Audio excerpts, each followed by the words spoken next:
dangerous.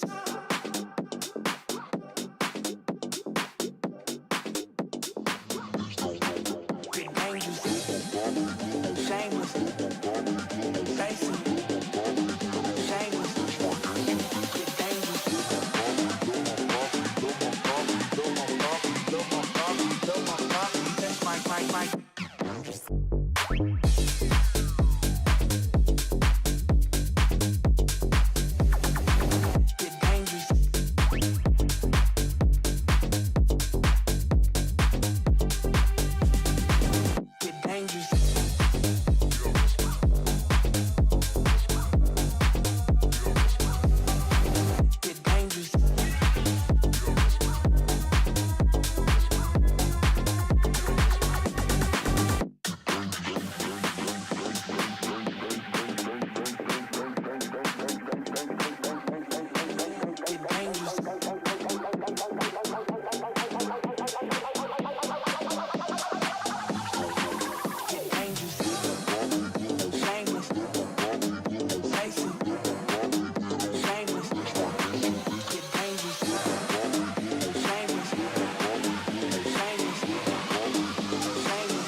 Hello, everybody. Welcome back to another Microsoft Flight Simulator live stream. I hope you are all doing well. Happy Sunday, my friends. Good to see everybody here. Quick match. Good to see you, Ryan. Welcome. IYR. Good to see you, Mr. Daniel Barry. Nice and early. Good to see you, my friend. Jody Doc, how are you? Gary P, welcome. Vexy, good to see you. JP, good to see you. Skyworker, welcome. Quick match, good to see you. Xavier, welcome back. Reg, good to see you, my man. Equa 106, good to see you. Steve Cannell, good to see you, my friend. Tony Baldo, how are you, my man? Good to see you, dude. Hope you're enjoying your cruise. Max Medcraft, welcome. High Tech Hub, good to see you. Jaywalk, what's up, my man? Good to see you. Yavuz, good to see you. CHLM, welcome back, my friend. Gary P, good to see you. Chris Clark, welcome. Zen, good to see you. Greg Elwell, good to see you. Flight Simulation Experience, welcome. Metro Gaming, good to see you. Maxence, good to see you. Andre, good to see you. KK Simulations, welcome. Digital Merc, good to see you. PW, good to see you, man. Willie Raven, welcome. Captain FX, good to see you. Kent Holbring, good to see you. J-Rad, good to see you. Sorry, let me get my fans on. Good to see everybody, man. Welcome aboard. Hope everybody's doing well. Early morning here in New Zealand. Hope everybody had a great Saturday. If you joined me yesterday for the flights, hopefully you enjoyed our flight to Nelson and back. Now we are going to Queenstown, arguably probably one of the most scenic approaches I think that you can do around the world. Right up there with Innsbruck, right up there with Salzburg, right up there with all of those great approaches that we all know and love. So super excited about this one. Going to be a lot of fun. First time flying the ATR into Queenstown. Usually we take the A320. So it'll be a lot of fun. Really, really looking forward to this one. Pilot for Pause, thank you very much for business class subscription, my friend. I appreciate you. Huge Snow Floaties, guys. Let's welcome our newest member to the channel, Pilot for Pause. What a great name. Huge Snow Floaties, my man. I have my my co-pilot laying down right behind my chair apparently today. So good to see you, man. And we've got Jarvis celebrating 3 months. Hey, man. Appreciate you, dude, for the last 3 months. Thank you very much for your support. That is extremely kind. Thank you, man.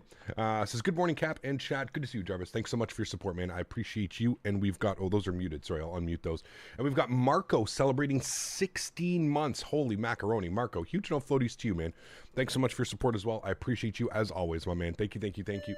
Stephen Likens coming into the $2 donation well says, happy Mother's Day to the moms watching. Yes, very important. Happy Mother's Day. Chat, if you didn't already, please reach out to your mom. Send, our best wishes. Happy Mother's Day. Make sure you take care of your moms. You only get one.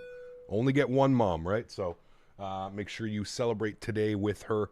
Buy her flowers. Take her out for lunch. Take her out for dinner. I'm seeing my mom's actually away this weekend with my grandmother and her sister. So I'll be going over to my mom's tomorrow night. We're going to have a nice little Mother's Day celebration. I've asked her whatever she wants me to pick up and bring over. Steaks, pork chops, chicken, whatever she wants, we'll bring it over. Philip Simpson celebrating 4 months. Thanks so much, man. Says, what's up, Captain? Hey, not much, dude. Getting ready for a beautiful day of flying. Glad you could be here, Philip. Huge no floaties to you, man. Thank you very much for your support. We got Soren celebrating 15 months as well. Thank you very much, Soren. I appreciate you. Very excited to meet you down at Flight Sim Expo this year, man. So, hey, Cap, how are you, my friend? Good to see you, dude. And we got Jordan Benson, also the newest member. Let's get some love and chat, guys, for Jordan Benson. Huge no floaties to you, Jordan. Thank you very much for your support. I appreciate you, man. That is extremely kind. Thank you very, very much for supporting the channel with your business class subscription. Thank you, man. Mother's Day in the UK is in March. Yeah, that's weird. I don't understand why we can't have like a unified Mother's Day, When's Father's Day for you guys? Father's Day is in June for North America. Middle of June, I think, or something like that. So, why is my top of a descent right before my arrival? Seems oddly close to the airport. Yeah, it depends. Restrictions or something? Are you talking about this flight? Probably because of the mountain range. This one, we're going to be flying a crazy RNAV approach. So June is in the UK. See, that's so weird. Why is Mother's Day? That's so weird. So weird, man. Jordan, thanks for your support, dude. I appreciate you. Thank you. So, everybody, welcome aboard. Sunday afternoon flying. It's going to be the last day that we're in the ATR. So, tomorrow we're actually going to jump. We're going to go take a look at some new scenery tomorrow. A developer reached out to me. Burgas, LBBG. I think it's in Bulgaria. Anyways, we're going to be flying Ryanair tomorrow. We're going to be flying from Krakow, EPKK. We're going to be flying Ryanair Buzz from Krakow to Burgas and back. Actually, no. We're going to go Krakow to Burgas to Bratislava in the 737-800. That's what we're going to be doing tomorrow. So that's going to be a lot of fun. Looking forward to it.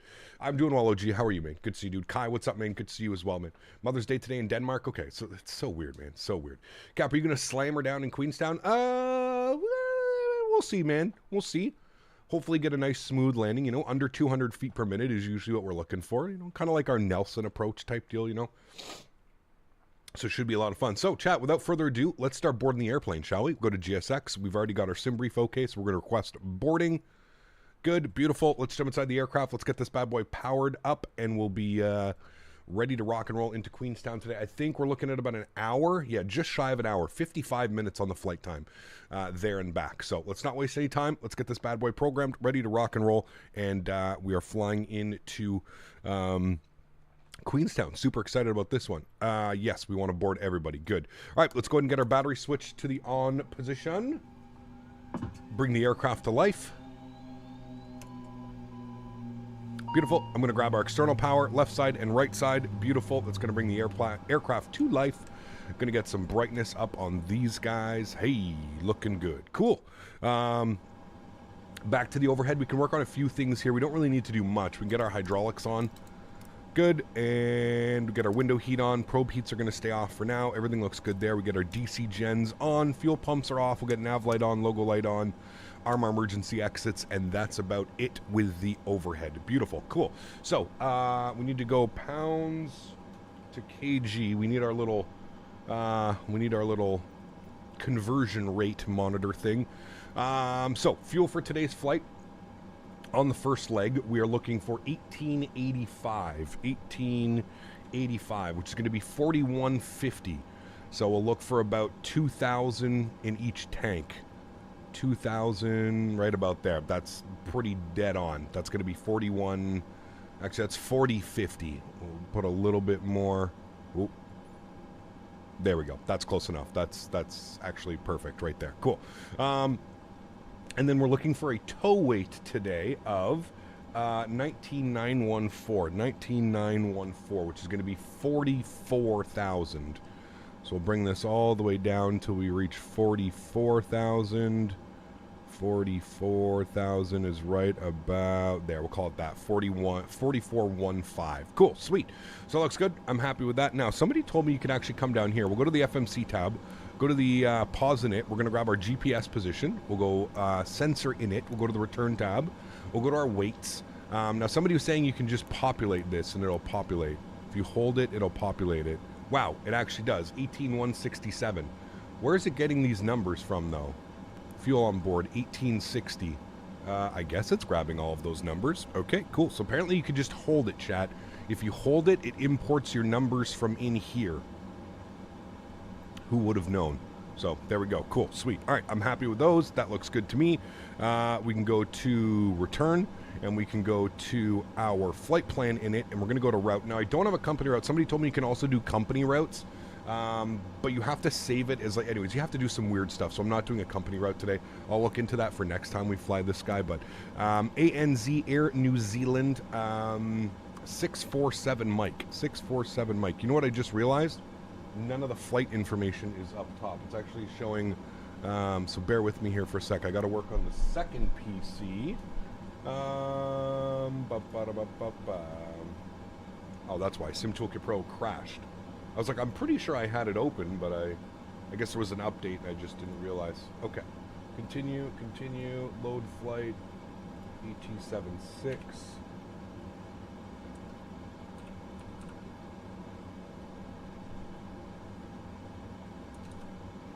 All right, AT76 is in, fly now, Microsoft, good, close, good. Okay, all that should be updated for you now, and I just need to reconnect that guy. While we're also here, and I'm forgetting things that I should be doing, I forgot to turn on replay mode today, so we'll just make sure we do that, and there we go, we're good there, sweet. Okay, all of that should be updated for you guys now.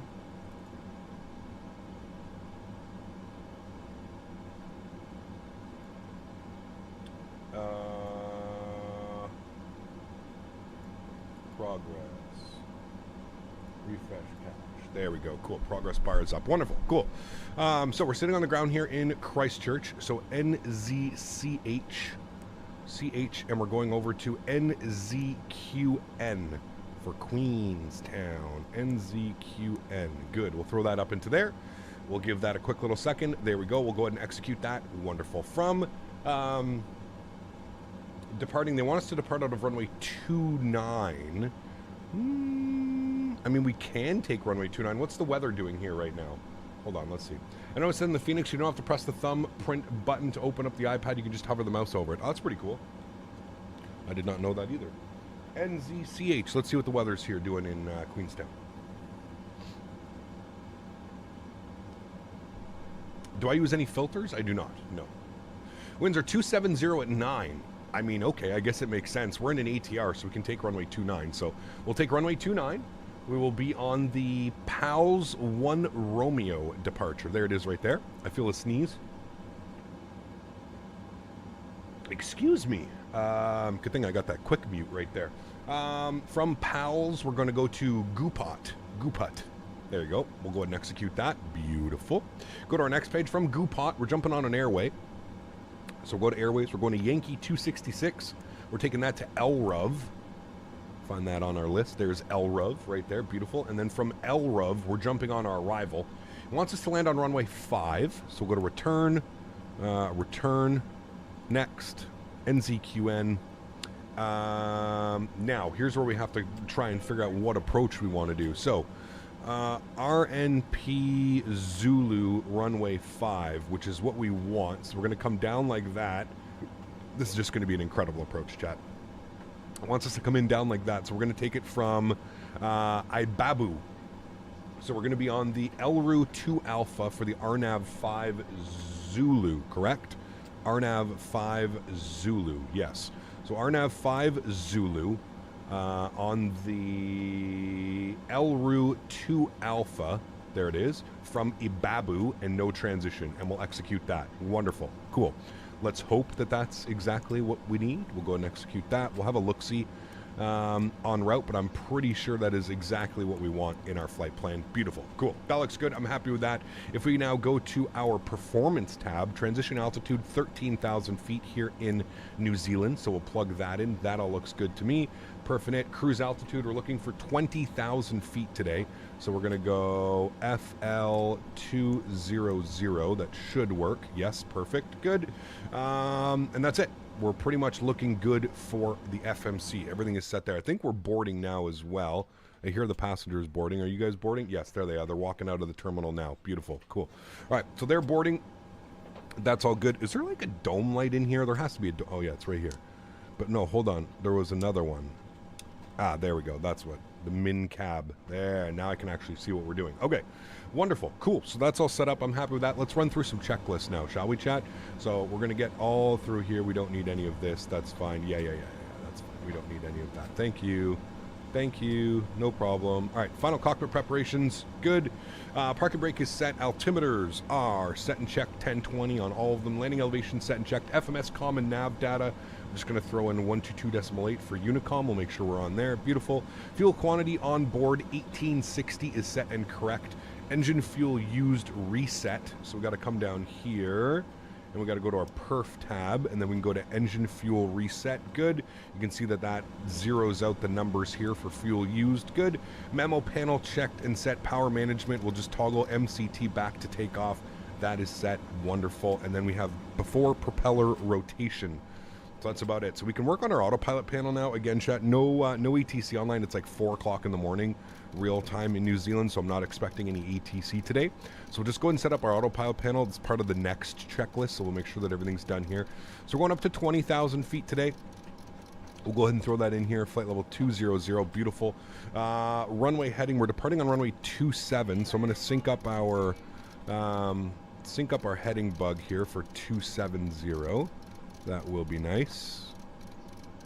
Good. 270 is in for our heading bug. And that's about it. We're going to throw this into managed mode, managed speed mode. That's good. We can confirm our only thing we have to do is over here. We go to payload and we just make sure that we set those guys. Good.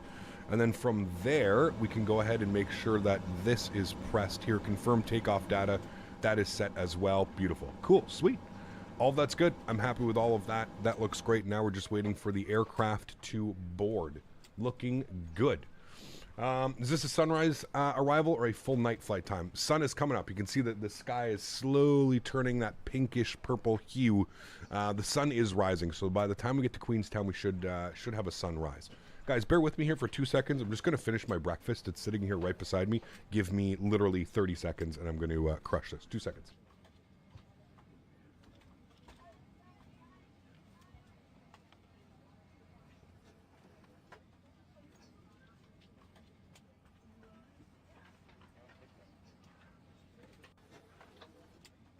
For traffic, Air New Zealand 802 taxiing to runway 29.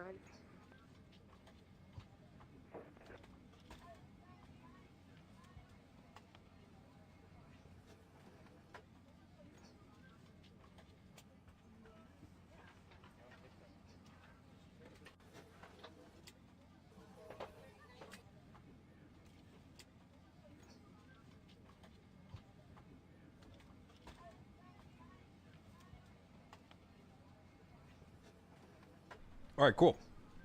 We are good to go. Thanks, guys. Just had to crush that quickly. A little oatmeal square. It was delicious.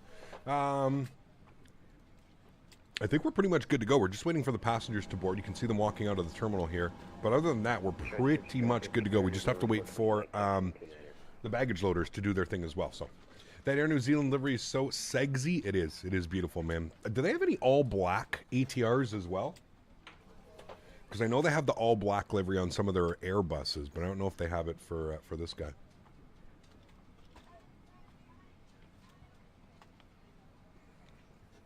Is that the wheat German rice cake breakfast?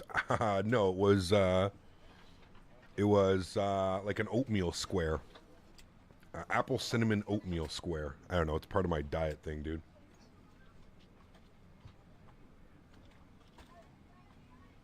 Captain Grease, what's up, man? Good to see you, dude.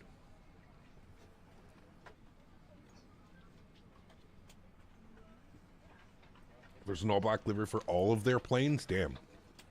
We should have flown that. Excuse me.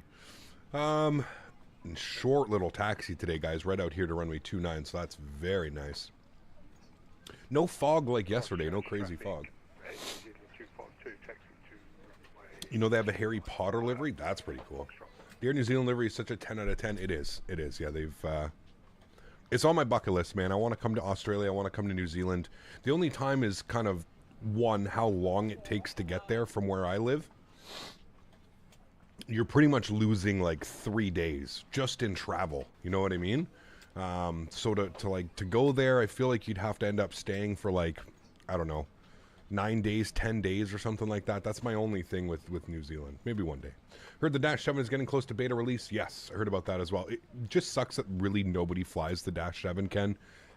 I would have loved for them to do a Dash 8, man. Yeah.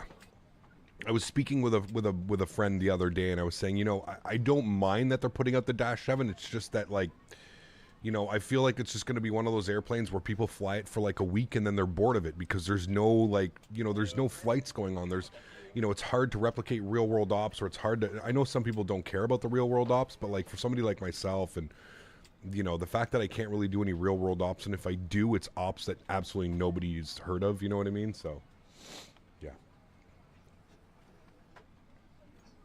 Even if this flight was an hour, you'd have to stay for at least 3 weeks, man. I'm telling you, dude. I'm telling you. I haven't been keeping up with this ATR update. Good. It's not bad. Yeah, it's not bad, man. Everything seems to be working the way that it should. Yeah. Did everyone on Xbox release expected on 18th or 25 for PMDG? I don't think anybody's expecting anything anymore, Caleb, to be honest with you.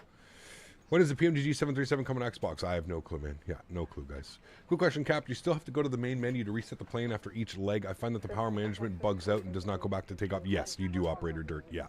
Unless they've fixed it. I haven't tested it with the new update. I'm not going to bother testing it. Yeah, I'm pretty sure you still have to do. Yeah. Do you use a program for real-world ops? Yep, I use Flight Radar 2.4 or Flight Connections. 2 websites. Yeah. Flyboy, what's up, my man? Good to see you, dude. PMDG was sent off for the Xbox a couple days ago. Ah, well, there you go. Very cool. Robert said something yesterday. Oh, okay, well, there you go. So it looks like maybe you're just waiting on Microsoft to update it to the Microsoft store. Maybe that's what it looks like. Yeah. Thoughts on the Boeing yoke? I plan on getting it. Hands down the best yoke on the market, Sean. You will not be disappointed, my friend. It is a literal game changer. There's no other words about it. Yep. PMDG is expected the 18th to the 25th. There you go. There you go, man. Yes, happy Mother's Day to all the moms out there. Everybody in chat who has recently had a baby. Happy Mother's Day to your significant other. Absolutely, man. When setting the trim via the EFB, once weights are set via the McDo, is it normal for it to set it and roll back to 0? No, it shouldn't. It should always stay. Once you set your trim, like I would set it down here, go to the payload page and set it from here, and that will set it on all of them for you, and it should remain, as you can see here, it should remain in the 1-up position. So, yeah. Everybody's wishing a happy Sunday. Well, it's already Monday here. Yeah, you guys are in the future, man. You guys are in the future. Okay, we are just waiting for the baggage to go, so we can go ahead and close the main door. Keep them nice and warm. Probably a little bit cold in there. It is a little bit cold. So actually, you know what? Let's go ahead and put engine number 2 in a hotel mode. How about that, chat? All right, cool. So let's go ahead and flip this to start A and B. We'll make sure that our prop brake is on. We will go ahead and make sure that our right fuel pump is on. And we'll go ahead and start up engine number 2. Good. If we come down here, we should see an NH percentage rising. We're looking for 10% before we introduce fuel to feather. There's 10%. We'll introduce fuel to feather. Once again, you'll audibly hear the engine spooling up, but nothing will happen because we do have the prop brake on. We're doing this basically because once you're in hotel mode, you can provide hot air, hot or cold air, to the cabin to keep the passengers warm, cold, whatever it may be. So, Anonym, what's up, man? Good to see you, dude. Rido, what's up, my man? Good to see you, dude. Are you planning to get the Houston from FSIM Studios? Yes, absolutely. We'll be flying in next week. Next week, Wi-Fi. We'll do some ops, man. We're going to be back in the Phoenix A320 next week. So hopefully somebody takes an A320 into there. Yeah. That's what I do. It sets to X around and then instantly rolls back. One issue I've noticed on release after the update. Tried following along with multiple streams, but it seems it's doing it all. That's weird, Jordan. I'm wondering, do you have maybe a conflicting trim button? Do you have a button that's stuck? Do you have a button on your throttle, on your yoke that you could be using for trim? I don't know. I don't know. Got a 77 foot per minute in the Phoenix today. Very nice. Very, very nice, man.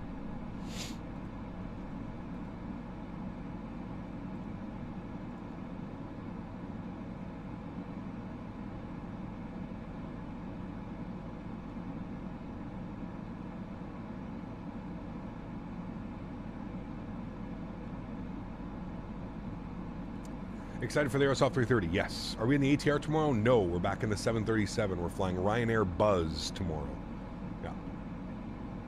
Cap, we do any flights from the mainland to the Hawaiian Islands? Maybe. I mean, we got to dedicate a full day for that, right? It's about a 5-hour flight, especially on a 737 or something like that. I was kind of waiting for the Aerosoft A330 to come out so that we could do the Hawaiian Airlines San Diego to Honolulu. That is one that I'm definitely looking forward to doing. So, yes, we will do some flights, but I'm just not sure exactly when. All right, so we're in hotel mode. That looks great. I'm going to leave the external power connected for now, just for hydraulics. Actually, I guess we could remove one, and then we can leave that one in for hydraulics until we're good to go. That's good. We can put the start switch off for now. That's good. We'll get our no device on. I'm going to leave the seatbelt signs off for now, and then that's it. We're just waiting for the baggage loaders to do their thing. Paid by the hour, chat. Apologize that it takes so long. Legit, the most excited I've seen spotters in Manchester was when the Buzz came in. The Max 8 painted in the Buzz livery. It's pretty cool. Halifax to Sydney, WestJet 737-700, going to be a nice maritime flight. Very cool. Yeah, sounds like a good one.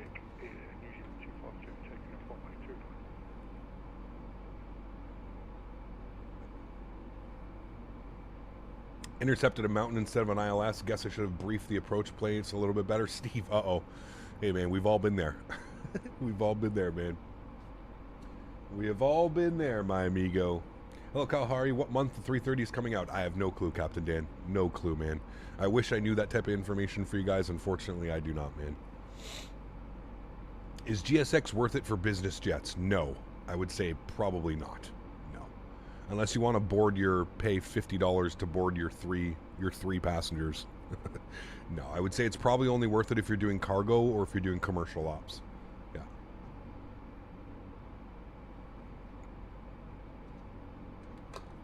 I mean, you kind of can. Sylthan Music, you can, I think you can in the GSX menu. If you go to GSX settings and you go to timing, and you can move the denseness down. So if you move the denseness, I believe it still will load the passengers, but it only loads them, like, it'll load like 60 passengers in a quarter of the time or something, you know what I mean? I'm pretty sure you can. I'd have to do some playing around with it, but yeah. The W330 said it will come within the next 1 to 4 months. Yeah, I know, that's, yeah. Britannia, what's up, mate? Good to see you, dude. Welcome aboard. Hope all's well. Hope you're having a great Sunday. Pardon me. All right, chat, we're almost ready to go. Almost ready to go. Cap, you should make a sim of your actual flight down to Houston. If you already said this, apologize. We don't have the airplane that I'm flying on, Steve. We can maybe do it when it comes a little bit closer. We can sub out the A220 for an A320 or something like that, Steve. We also have no scenery for IAH right now, so that makes it a little bit difficult. I'm not flying into Houston Hobby. I'm flying into Bush Intercontinental, so we have to wait for some scenery to come out. And honestly, that airport is so massive, I don't know who's going to release the scenery for it, but yeah. What's the most important thing about comedy? I don't know. I'm so excited to upgrade my CPU from a Ryzen 7 3800X to a Ryzen 9 7950X 3D. Quite the steep price, but worth it for the frames. Absolutely, yeah. Timing, not wrong. You're not wrong. 2 of you guys already got that. Jesus, how'd you guys get that so quickly in chat?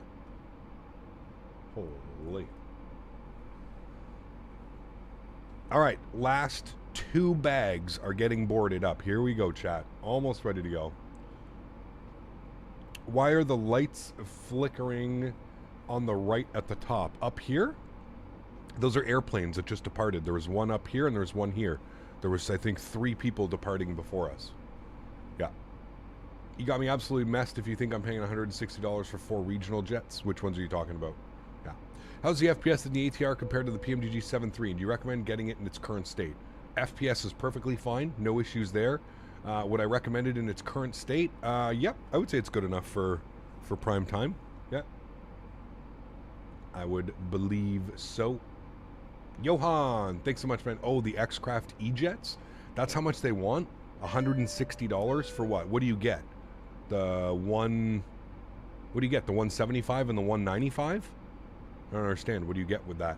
Johan, thanks so much, man, for the 70 Czar. Appreciate you, my man. Huge enough floaties to you, dude. Thank you, thank you, thank you. Really do appreciate the support, man. Thanks so much for everything, dude. I have a 47 available near me for 730 euros. Should I pull the trigger? It's the non-TI version, just the 4070. I mean, you get frame generation, so yeah. The 170, 175, 190, 195. Can you buy them individually, or do you have to buy them together? I hope you don't have to buy them together and you can buy them individually. All right, we're good to go here, chat. Let's go ahead and close our doors. We're going to remove the ground power. Good. Let's come down here, remove the ground power. Beautiful. We're going to go ahead and we are starting up at the gate here. So that's all good. Tail props removed. Okay, cool. Let's go. Before propeller rotation, CDLs are on and armed. FMS and takeoff data has been set and confirmed. Yes.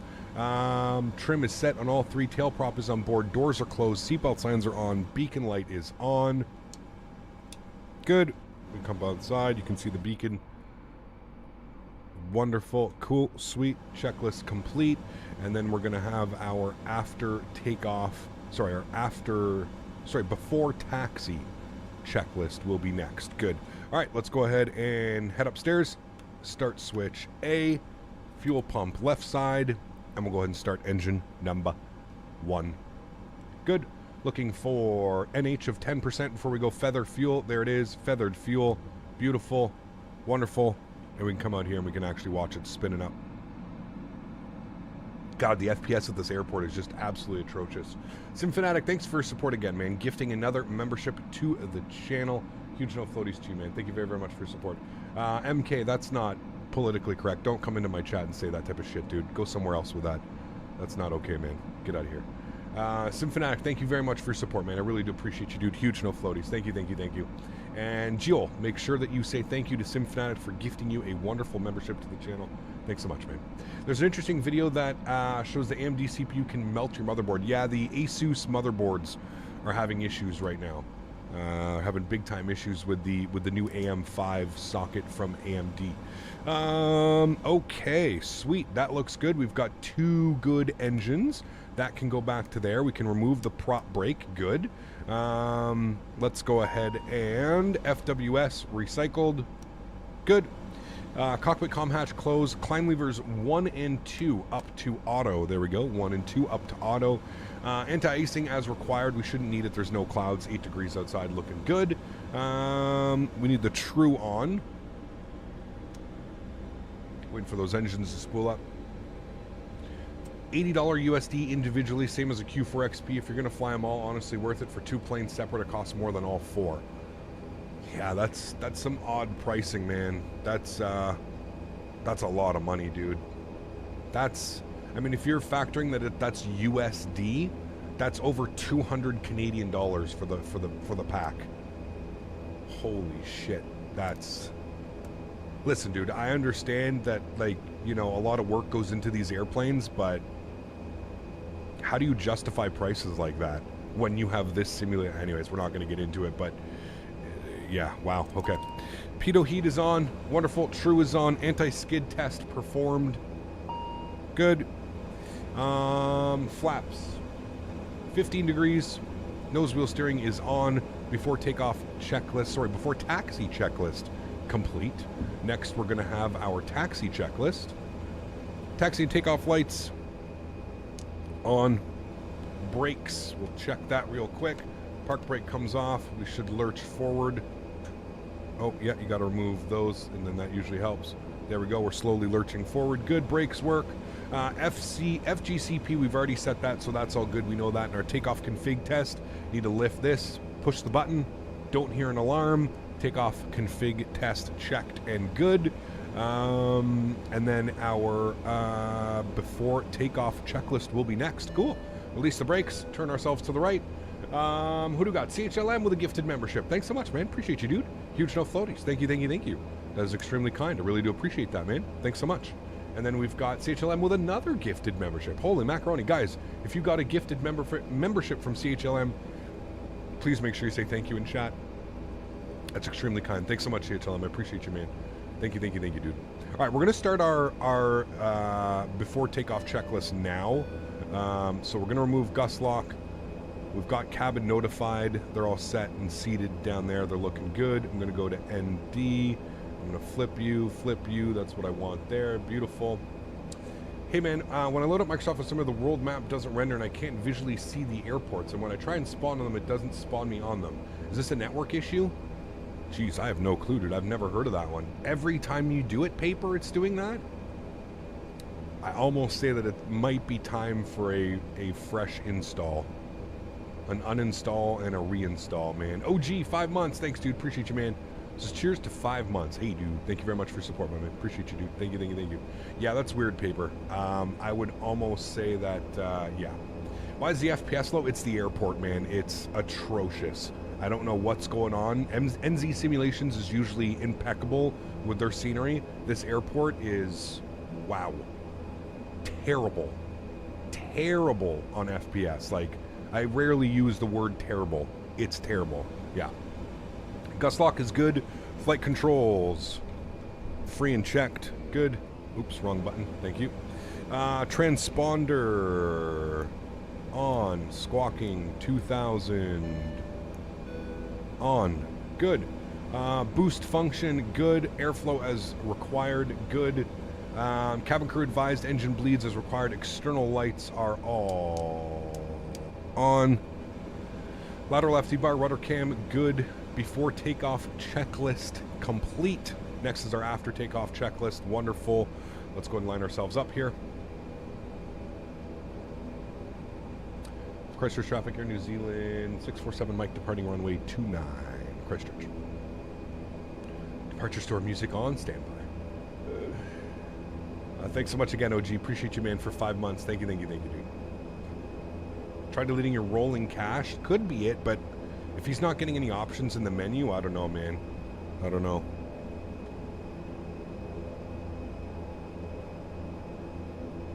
Cap, do you typically use VNAV or vertical speed to your descent with the ATR?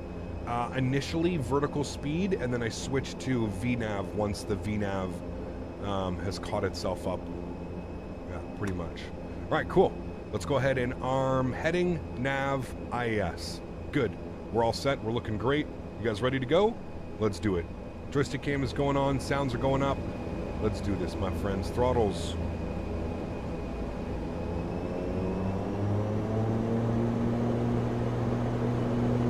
Set. Chrono. On. Let's go. Takeoff power set. Airspeed's alive.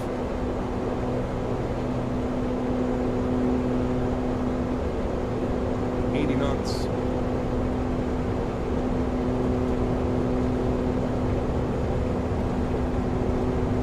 Oh, that wind. V1. Rotate.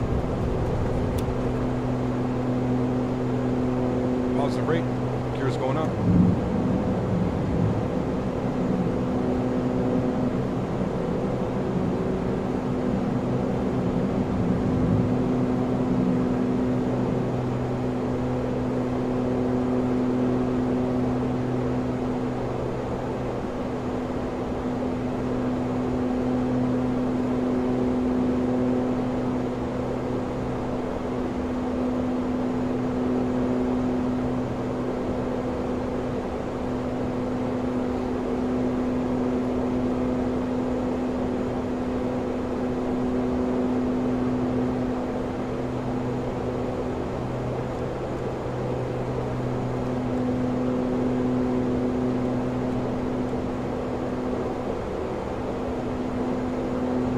On 2,000 feet, we'll flip this to climb.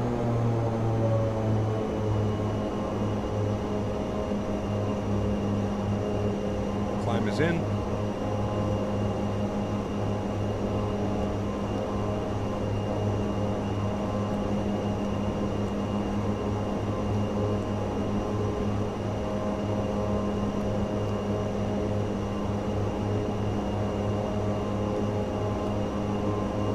Flaps are clean.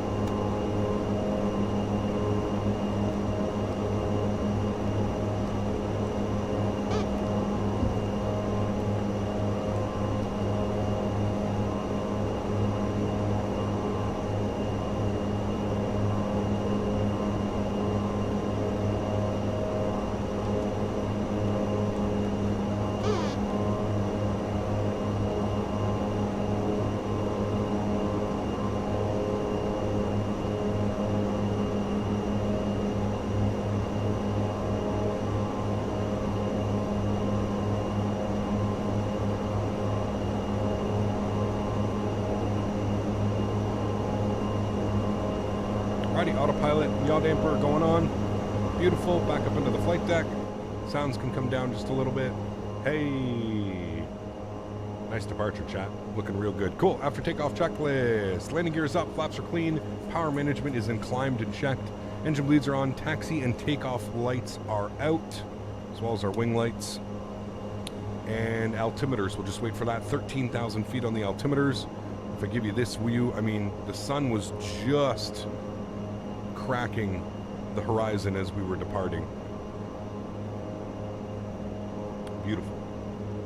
Hope Hands and Sobo fix the reverse speed. The ATR stops immediately after engaging reverse thrust. I agree. Yes. He kept wanting to do flight sim like you, and I wanted to know how you started off. By flying, man. Just by flying, dude. Flight sim is one of those things where it's going to take you hundreds of hours to, I feel like, fully understand.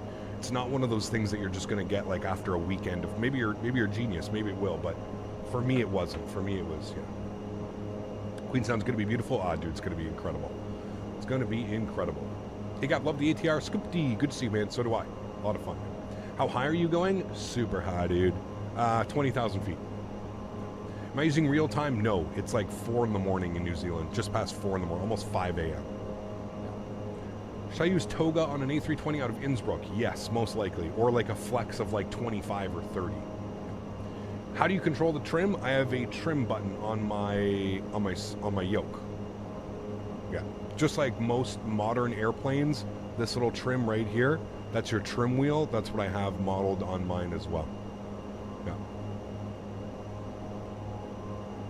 Alrighty. Climbing nicely. Looking real good. Up, up, and away, chat. Up, up, and away. Beautiful New Zealand beneath us. Sir Cap, studying for exam. What are we doing right now? We are going to Queenstown.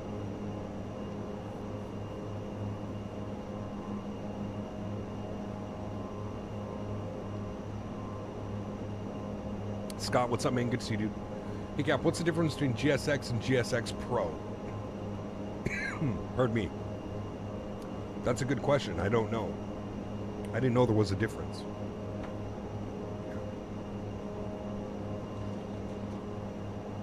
Getting high, both ways. In the sim and in the cockpit.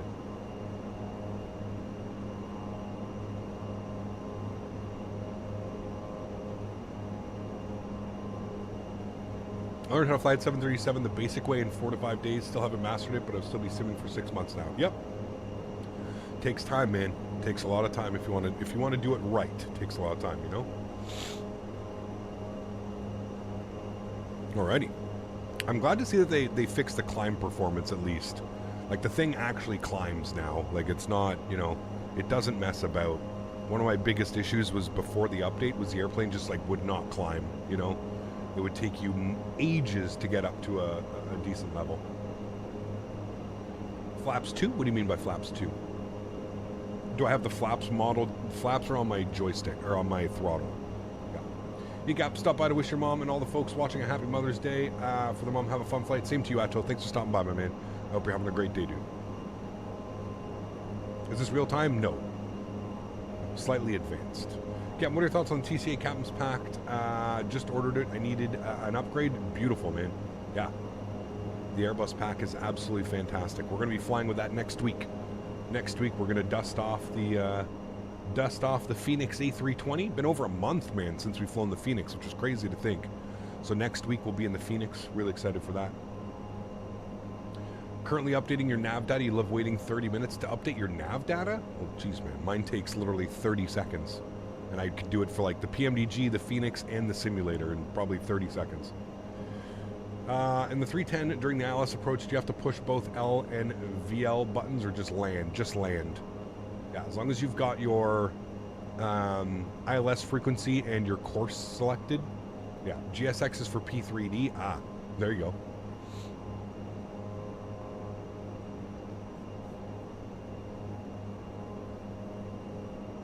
Oh, yes, Max. Yeah, flaps 2. Yeah. Flaps 2 would lower V speeds. Yeah, definitely what you want. Definitely what you want, my friend.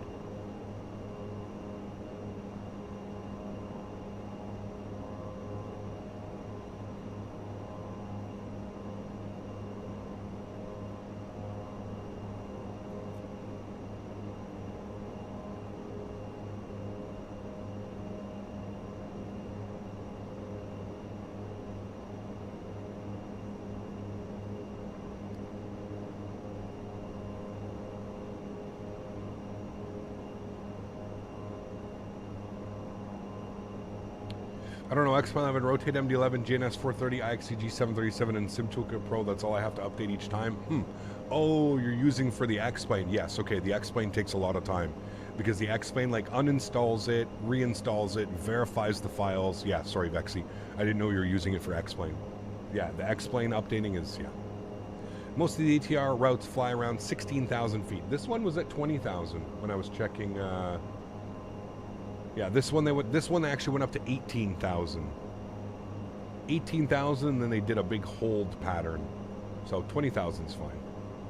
No big deal. Hey, Cap, does the iPad and the Phoenix A320 come with a plane? Yes, it does. And it's fantastic.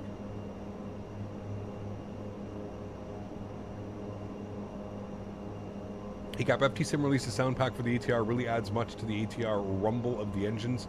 Okay, I'll have to take a look at that, Operator Dirt. Next time we jump back in the ATR, I'll look for his sound pack.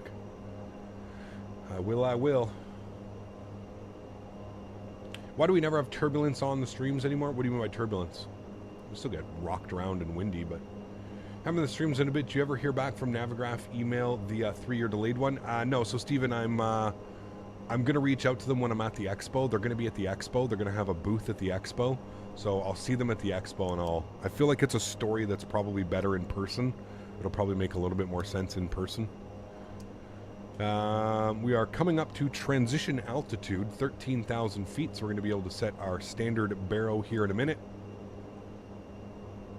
Film it.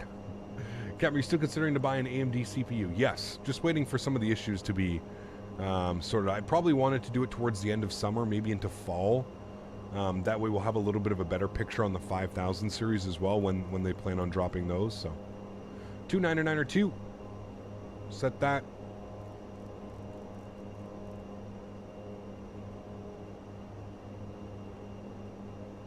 Good. 700X3D, yeah. They can never see the wing flaps? Oh, they do, man. I mean, we just don't stare at the wings, right? But I find after the last world update, my weather's actually been pretty calm. Like, it's not so gusty all over the place like it has been. So it's been kind of nice. This is a little bit more of a realistic interpretation of probably what the weather would be like. There's our altimeter set and checked. Good. After takeoff checklist is complete. Beautiful. Next one is going to be our descent checklist. Chat. There we have it. Climbing up out of Christchurch. We're going to fly back to Christchurch as well, so I mean, look at the ortho imagery down there. It's just stunning, man. Absolutely beautiful.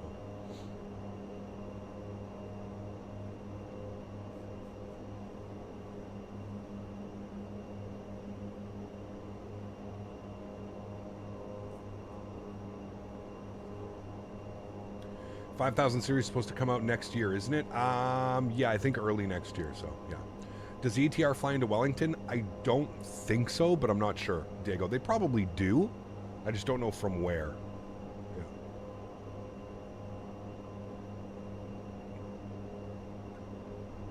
Yeah, the Asus boards are having a problem right now with the AM5s. Yeah. But having some FPSs, you think it might be because I haven't downloaded any world updates? That could be. Yeah, world updates are important to download, man. You should find like a day somewhere to just install all your world updates. Yeah. You downloaded Global Ortho Zoom Level 18 for X-Plane 11. How many terabytes did that take? That's got to be 8, 10 terabytes of data.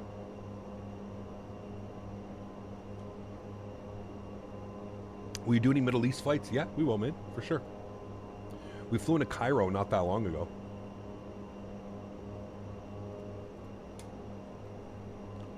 Only 60 gigs? I don't know about that, man. Loving the ATR content. Thank you to you.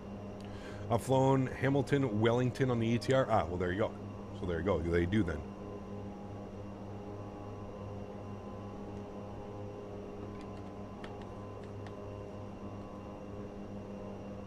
Yeah, we literally just did island hopping Metro Gaming last week. We flew the 737 Southwest. We did the inter-island hops in Hawaii. Pilot Erin ! Discord should give you a link.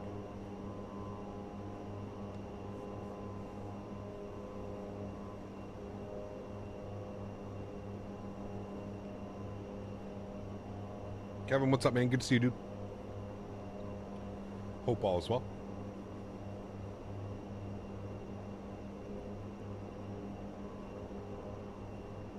Which airplane are you going to fly next? 737 tomorrow, and then we're going to be in the A320 next week, and then the following week we're going to check out the 747 and the 787. So we're going to do some cargo ops in the 747.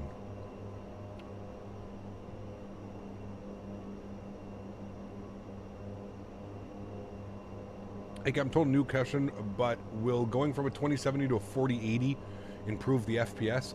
Big time. Big time. Kevin Thomas, what's up, my man? Good to see you, dude. Welcome back. Hope all is well.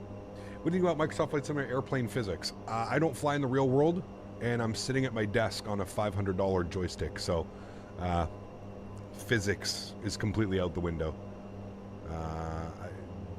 You train yourself how to fly for a simulator. Flying in the simulator and flying in the real world are two very completely different things.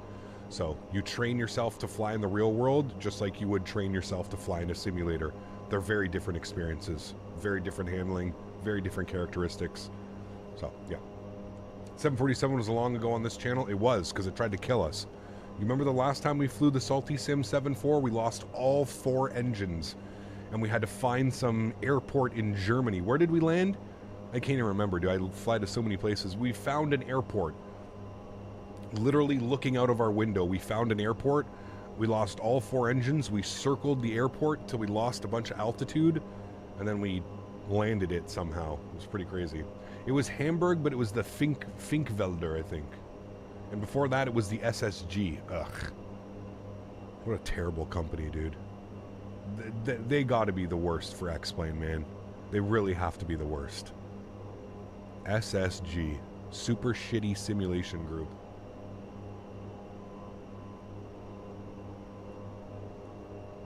You send 2 screenshots and X-Plane post? Okay, I'll have a look after stream, man. Zach, what's up, dude? What is up, my man?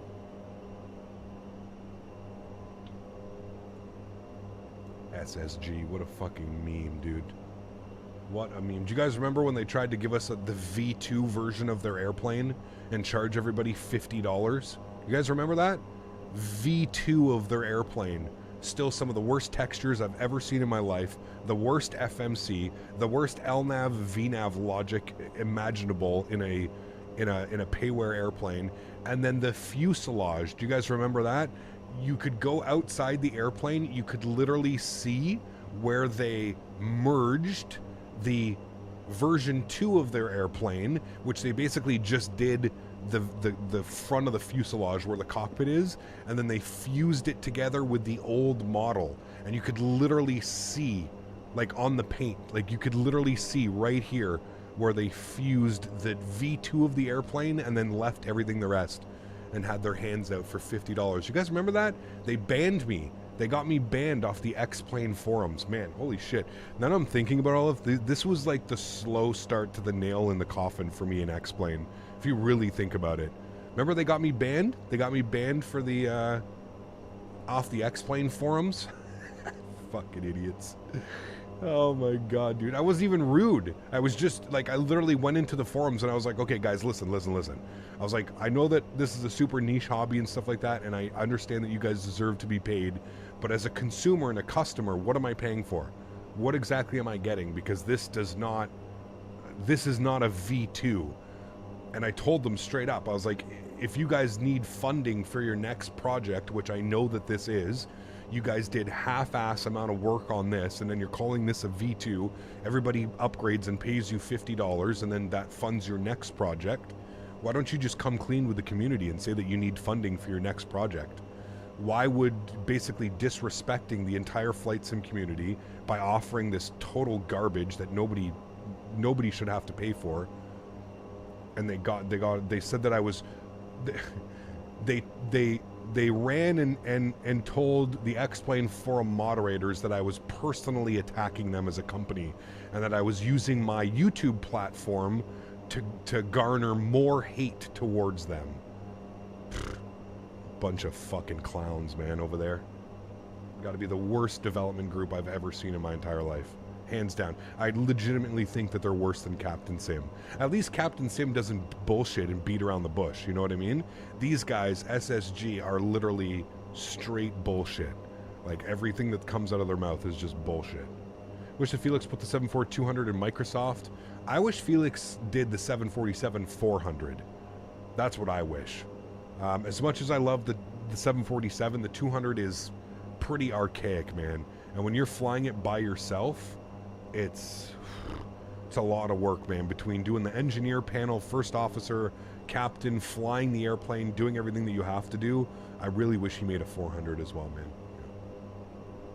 Yeah. SSG banned me from the X-Plane forums too because I asked a question about the E170 sounds because they were bugging and horrible sounding. Yep, that's literally SSG's, that's what they do, Zach. You cannot, if you question their motive or you question anything that they've done, it's, bullying, harassment, mommy, harassment. This mean man on the internet is speaking truths again. Cannot have this. Ban him, remove him. They're a joke, dude. They're almost as big of a joke as the X-Plane forums.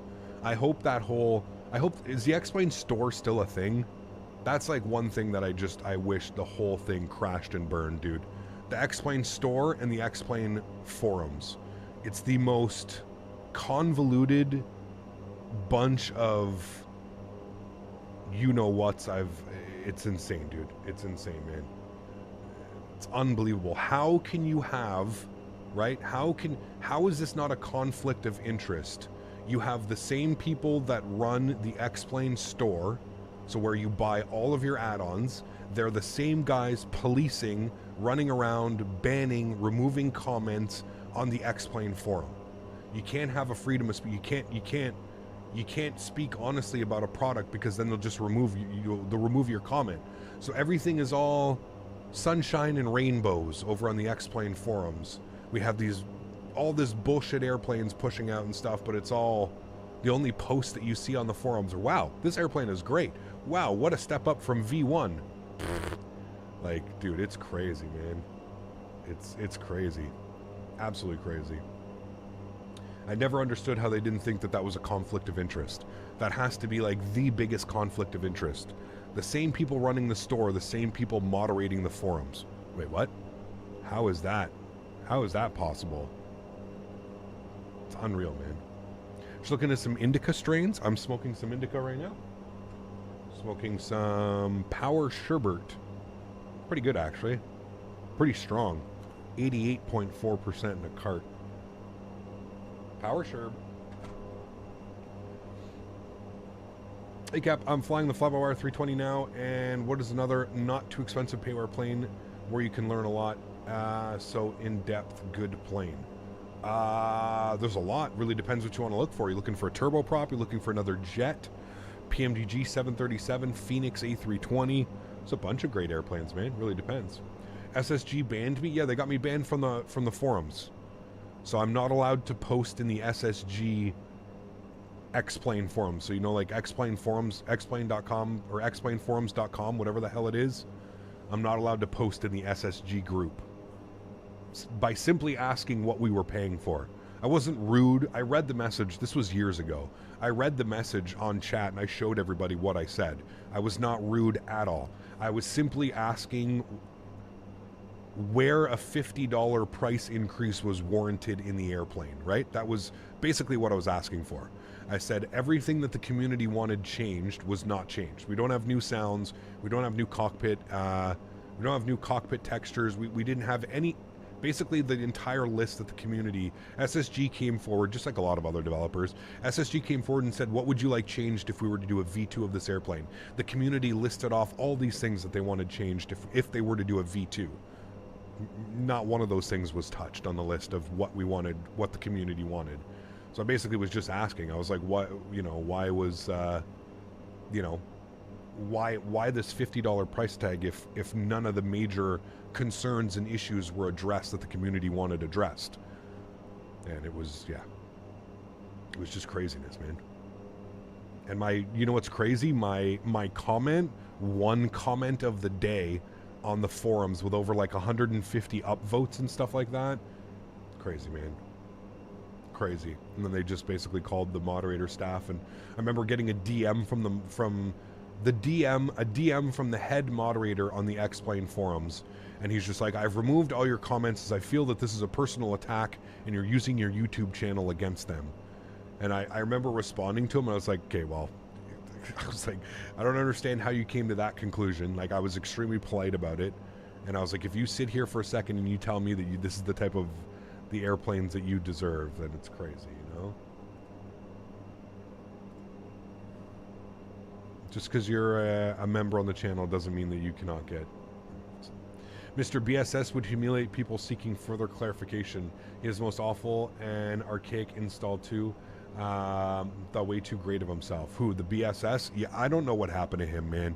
He used to be a really cool guy, Kevin. I had him on the stream. I did a stream with him not too long ago. Well, sorry, not too long ago. Years ago, I did a stream with him where he came on stream and he kind of explained how he did his sound packs and how he got the recordings and stuff like that. I don't know what happened to him. He became a very, like, angry, bitter person. And now I got to be honest with you, man. There's sound packs out there that are free that are better than his payware stuff. You know what I mean? Like, it's kind of crazy that he's still charging like $25, $30 for each one of his sound packs. He was supposed to release an MD-80 sound pack 6 years ago. He's still circling back and doing the same 4 airplanes. The fly-by-wire, sorry, the Flight Factor A320, the Tolless lineup of airplanes, and that's pretty much it. What free sound packs are there? There's a bunch, man. There's a bunch that have been done. You just got to do some searching. Especially for, like, I'm talking about X-Plane, not so much Microsoft. The X-Plane side of things. He kept it up for breakfast Mother's Day and went plane spotting at YYZ. How's the flight going? Good, man. Can't complain. Yeah. What is the best scenery in Europe? Depends, man. Depends. For Microsoft, I don't know if there's very many free sound packs for Microsoft. You can go on FT Sim. It's like $2 a month for his sound packs. Definitely worth it. Lake Tikapu and Lake... Really? In the distance? What, up here? It's got to be them, I would assume. And here. Here and here. BSS was great back in 2017. Irrelevant now with FT Sim charging $5 a month for 30 different sound packs. Yeah, I agree. I agree, man. Yeah, I agree. When I make wing views in the MD-11, I can hear exterior sounds. Any way to fix this? You got to find that perfect balance, Captain Britannia. You have to kind of stay in the airplane. Yeah. You got to kind of stay in the airplane. They're a little bit weird making the wing views for the MD-11. Finally caught a Rouge 319 at my local airport. Glad we're doing jets again. Haven't gotten many other than Flare Maxes since the Beast. Huh, very cool. Flyby 320 sounds are almost the same as he does, but it's free. Yeah, I mean, yeah. I would agree. How long? Progress, 82 miles till top of descent. Now, I want to go through our flight plan here. Is this the one that I can step through? Flight plan? Yes, okay, good. Let's have a look-see and make sure that this whole plan is according. That looks great. Look at that approach, chat. Wow. Should be good. I don't know if we can trust VNAV, but we'll have a look-see. We may just have to use vertical speed on the descent down, but we'll see, man. This is just going to be incredibly scenic approach, chat. I'm excited for this one, man. I'm excited for this one, chat. Should be incredible. Just as that sun is coming up as well. Been a long time since I've seen you rant so straight up about a dev. Ah, man, I just get... They really like I said, dude, they're just... I cannot stand when a development group just, like... They spend more time trying to, like, mute me and cancel me than, like, actually answering questions that we have. Like I said, dude, if I had come out and I was, like, extremely rude with them and I was like, the fuck and this and that and you guys are shitty and this, that wasn't it at all, man. I literally asked for clarification. I literally said, so you know, I'm looking at the store, I'm looking at the things that you've said have been fixed and improved upon, but where's all the stuff that the community wanted fixed? And like, where exactly is this $50 going? Like, what is this $50 for? And it was just met with such like negativity, and it's like, whoa, man, you're the developer, dude. Like, you should have had an answer ready, because the fact that you didn't know that these questions were coming just shows how out of touch you are with the community, right? Like, if you're a developer, listen, man, like, if you're going to sell a product for money and you want money from people, you have to have a certain standard. There has to be some sort of there has to be like somebody that can decide whether this is going to be, you know, not somebody, but a group of people have to be able to, or the community has to be able to decide if it's worth it or not. And if you're just going to sit there and you're going to suppress everybody's comments that have anything to say that may not be the most pleasant, why are you even bothering putting out products then? Like, what's the point? If you're just going to do something is so half-assed, what's the point? You know? And we can circle back and we can talk about plenty of projects for Microsoft that are the same thing, right? Like, if you think about, you know, Captain Sim, why are you even wasting your time and your effort? You know, there's a bunch. Went down to 7 mile an hour at 4,000 feet, started climbing and falling to 1,800 feet. Something bad happened, but they saved it. What's that? Oh, a cargo lux. Interesting. Ian, what's up, man? Good to see you, dude. So the world's most beautiful scenery. Ah, dude, it's incredible. Absolutely incredible out here. One of my favorites. So remember the Walter White 737 MAX incident where he plagiarized off of Zebo? Yeah. Yep. And I mean, that's why I never flew the Walter White 737 MAX, right? Because I just felt it wasn't worth it. It wasn't worth me flying and having people come in and be like, why are you flying this airplane? He stole it. Like, we'll never know the truth, man. We will never know the truth. We'll never know what happened. It's crazy, man. Yeah. Like those incredible rude guys that said real pilots don't use VNAV, like, as they didn't want PPL to buy their plane. Yeah, that was special, man. That whole thing was quite special. It just happened. It's still sitting on the runway. Huh. Interesting. Willie, gifting a membership to the channel. Huge no floaties to you, Willie. Thank you very much for your support, my man. I appreciate you. Huge no floaties. Smoky Mountain Flight Simmer. Make sure you say thank you to Willie, gifting you a membership to the channel. And Ian O'Reilly. Ian, thanks for your support as well, man. I appreciate you. Huge no floaties, my man. Welcome up to the business class subscription. Huge no floaties, man. Thank you, thank you, thank you. And we got Willie again gifting another membership. Willie, thank you, dude. Appreciate you, man. That's incredibly kind. Thank you very, very much for support, dude. When is the 787 update? It's already in beta, Blue Crayon. The full update, I believe, is on June 23rd. It'll be released out of beta June 23rd. Cap, do you also think ASUS is... It's weird, Diego. You know, I've always been a huge fan of ASUS. I've never had any issues. I use their motherboards. I've used their graphics cards. I've never had issues with ASUS. So, is it a little bit scummy what they've done? Yeah, you can look at it. They're trying to save their ass, right? I mean, they're basically saying if you opt into the beta, yeah, but again, I don't think we know the full story right here. We don't know the full story. So I don't like to throw ASUS or anybody under the bus until we completely understand the full story here. I understand what's going on with, you know, with the motherboards and the AM5. Now, it could just be an AM5 weird thing. You know what I mean? It could actually be AMD's fault for the CPU. Something's wrong with the CPU. We don't know enough information yet. And so to go out and call ASUS scumbags, listen, ASUS has been in the game for a very long time, and they produce great products. So I don't think this one little incident makes them scumbag. Is it a little bit, you know, like I said, is it a little bit shitty what they've done to their consumers? Sure. You know, their motherboards are having issues with the new AMD socket, and in order to fix that, you have to upgrade to this beta version of a BIOS. And when you upgrade to the beta version of the BIOS, it voids your warranty, which is a little bit weird, right? You're supposed to be fixing it, not, I don't know. I agree that it's a weird situation, but I don't think scummy is the right word. I don't think scummy is the right word. I wouldn't use scummy if it was, you know, somebody who's had scummy practices in the past, sure, maybe. But again, ASUS, in my opinion, has been one of the top tiers, so. Alain, celebrating 7 months. Thank you very much, Alain. Appreciate you, my man. Huge No Flows Juices. Happy Sunday. Busy, but listening in. Thanks so much, man. Appreciate you, dude. Hope you have a great day. Asus Rogue 2, my phone manufacturing defect. They're kind of scummy, offering no free fixes or replacements. That's what I mean. Like, it's a weird situation right now. And that's what leads me to believe that it's not actually... I'm wondering if it's something to do with the architecture of the chip and not so much the motherboard. I don't know enough about it, so I'm not going to comment. I'm not going to make comments. All I can say is I'm running an Asus motherboard right now in both of my computers.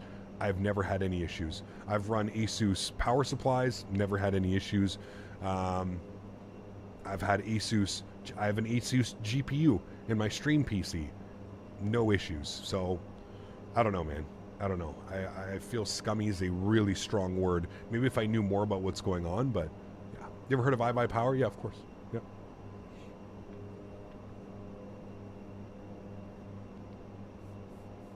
Look at that weather.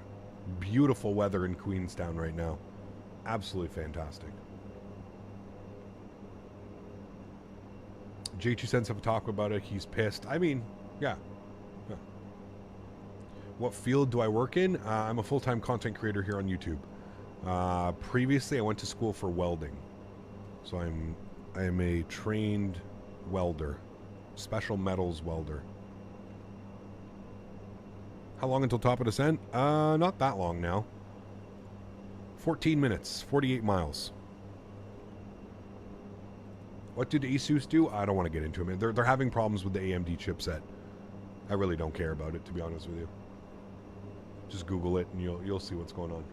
I've used Asus mobiles for years, never had an issue. That said, I don't have the 7000 XD either, though. Yeah, 100%. Exactly. Welding is an impressive trade. It is, if you live somewhere where it can be valued.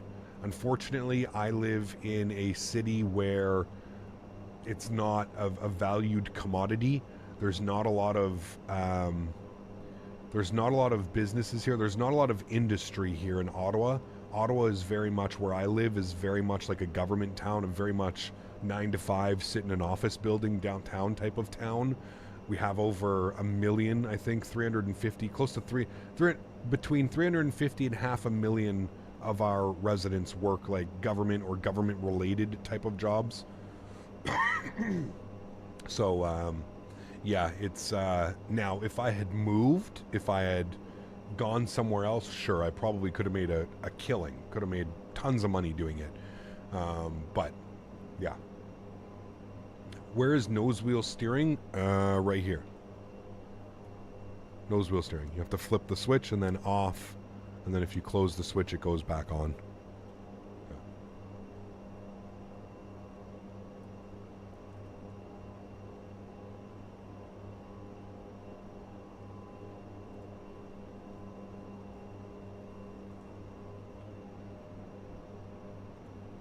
I've seen a lot of people are moving out of Toronto. It's too expensive, dude. It's everywhere, Willie. Everywhere, man, right now. It's just, it's insane, man.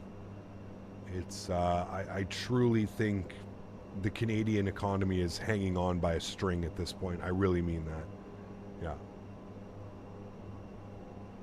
Better off in Toronto for welding. Toronto, Montreal, out west, really, to be fair. You know, Edmonton, Calgary, Saskatchewan, BC, even the other coast, even East Coast, New Brunswick, Halifax, Newfoundland, anywhere where, like, you know, you could do ship welding out east, ship welding out west, Vancouver. There's a lot. Quebec does a lot of industry too. Yeah, you could make some money in Quebec. You'd have to go to, like, you know, Montreal, Quebec City, those types of places. Yeah. Planning on moving out of Toronto. I want to get out of here. It's just crazy, man. Vancouver prices are insane. I mean, it's catching up everywhere. Vancouver was always expensive, and I think that's just because the growth rate of Vancouver just has blown up over the last 15, 20 years. But I think the rest of Canada is slowly catching up to Vancouver prices, man. Yeah, absolutely, Anzi. Honestly, man, you know, a lot of hard work goes into this in the YouTube channel and creating these videos and streams and stuff, but I also feel like I was extremely lucky. I was kind of like right place, right time. X-Plane 11, X-Plane 10, towards the end of X-Plane 10, it started getting really popular. and there really wasn't a lot of X-Plane 10 streamers, right? There was a few people. Almost everybody that was streaming back then was streaming P3D, FSX or P3D. There were so few people that were streaming X-Plane that I feel like I kind of got lucky. Right place, right time. I started streaming towards the end cycle of X-Plane 10, and then we moved to X-Plane 11. And my channel kind of like did a whole thing, and then, you know, we were in prime position when this sim came out 3 years ago, almost 3 years ago, 2.5 years ago, about 2.5 years ago. My channel was, we were sitting at about 37,000 subscribers, something around there. In 2 or 3 years, I've been able to double my channel subscriptions just because of Microsoft. So it's pretty crazy, man. Yeah. Captain question, I'm looking for a new gaming PC with 16 gigs of RAM and 16 gig VRAM and 32 gigs RAM be the trick for high settings? Yes, absolutely. Yeah. Got an X-Plane 11 P3D summer of 2017, right when the Zevo dropped for the first time. Yeah. Yeah. Love that sunshine in the backdrop. Oh, it's beautiful. The return flight's going to be gorgeous. We keep it at the same time. Yeah. The world economy is in shambles right now. Some places are doing better than others, but yeah. Hecap, you know that Virgin Australia has a 7-hour and 45-minute flight on the 737-700? Jeez. That wouldn't be very fun. It's funny that the inflation is killing Canada and the US at the exact same time. It's crazy, man. Did you ever do Montreal to London, Ontario flight? Air Canada does it in the 320. Yeah, that'd be a fun one, Pilot for Pause. We need a good Montreal scenery. That's kind of keeping me away from flying in and out of Montreal more often. We have a freeware one, but it runs just real bad. Like, real bad. So, yeah, we need a good Montreal scenery, man. Fly Tampa, we need it. We need it bad. Remember watching your X-Plane content because it was so rare back then. Never been on a plane myself, but it was fun to watch. Very cool, man. Yeah. Yeah, that was like the, you know, that definitely helped my channel at the beginning. For sure. It was a big boost to the channel, but, you know, I tell people all the time, right, a lot of the X-Plane viewers are actually upset at me. They feel that I've kind of abandoned X-Plane, if you will, and you know, I think it's crazy to me that people would get upset because somebody is choosing to fly a different simulator. You know, I've mentioned this before and I'll briefly touch on it now. If I'm not having fun, the stream's not fun to watch, right? I think that's just common. You know, you want to be here, you want to, you know, if I'm going to do this every single week, day after day, stream after stream, I got to enjoy what I'm doing. You know what I mean? I can't be forced, you know, I can't feel like I'm forced into a corner and I have to only produce X-Plane content because that's what I started my channel on, and I'm not allowed to venture to other sims and stuff like that. It's crazy, man. I always try and tell people it shouldn't matter what simulator I fly. We're all here because we love flight sim. It shouldn't matter if I fly P3D, FSX, X-Plane, Microsoft, DCS. It really shouldn't matter. It's you choose whatever you want to invest your time and your money into, right? I think people also forget how much money I invest into these simulators, and you know, look at how many payware airports I spend thousands of dollars a year on payware airports and utilities and add-ons like GSX and FS Realistic and all these things. It's crazy, dude. It's crazy. I'm an X-Plane user and I started watching for the X-Plane content, but realistically I keep showing up for the smiles, the laughs, and the buttered bread. See? That's it, Vexy. That's it, man. And I think, Vexy, you're like most people, but there's that small percentage. Remember we were going through, like, when Microsoft first came, or when X-Plane 12 came out, like, dude, there's Reddit threads out there about, like, the X-Plane user Reddit threads of people that are, like, genuinely like, I can't believe Captain Canada abandoned the X-Plane community the way that he did. What a terrible person. And it's like, whoa, dude. Whoa, man. Like, how did this happen? Like, what the hell? Like, what? Man. It blows my mind that people can actually, like, speak like that, and, like, just crazy, man. For any of you that know me, like, you know that that's not the case. And I've always said that I still have X-Plane installed, and that's for a reason, right? It's not like I go on these epic rants and I uninstall X-Plane on stream and, you know, I curse all X-Plane developers and stuff like that. No. I've just said right now in its current state, X-Plane doesn't deserve my time. It doesn't deserve my free promotion. That's really at the end of the day, that's what it comes down to. I don't have fun. It's not an enjoyable experience for me. It's not fun looking at a sim that looks like it came out in 2006, 2007. It's not enjoyable to spend $140 on airplanes and stuff. Like, it's crazy, dude. It's crazy. Watch for the flying and the funnies. I fly Microsoft, X-Plane, and DCS. Yeah, awesome, man. Euro Aviation, thanks so much for support, dude. I appreciate you. Huge No Floaty says, just fly the best. Man, it's not even flying the best. Fly whatever you enjoy, right? At the end of it, there's no, I've tried to preach this over the last 6 months or so. There is no right or wrong answer. When someone says, what simulator should I buy? It completely depends on what you want out of your flight sim. It's literally it. For some people, X-Plane is all they need, and there's nothing wrong with that. For some people, most of us, you know, we want a little bit more than dated textures and tired visuals, and you know, a lot of us aren't going to fly in the real world. So this is our escape, right?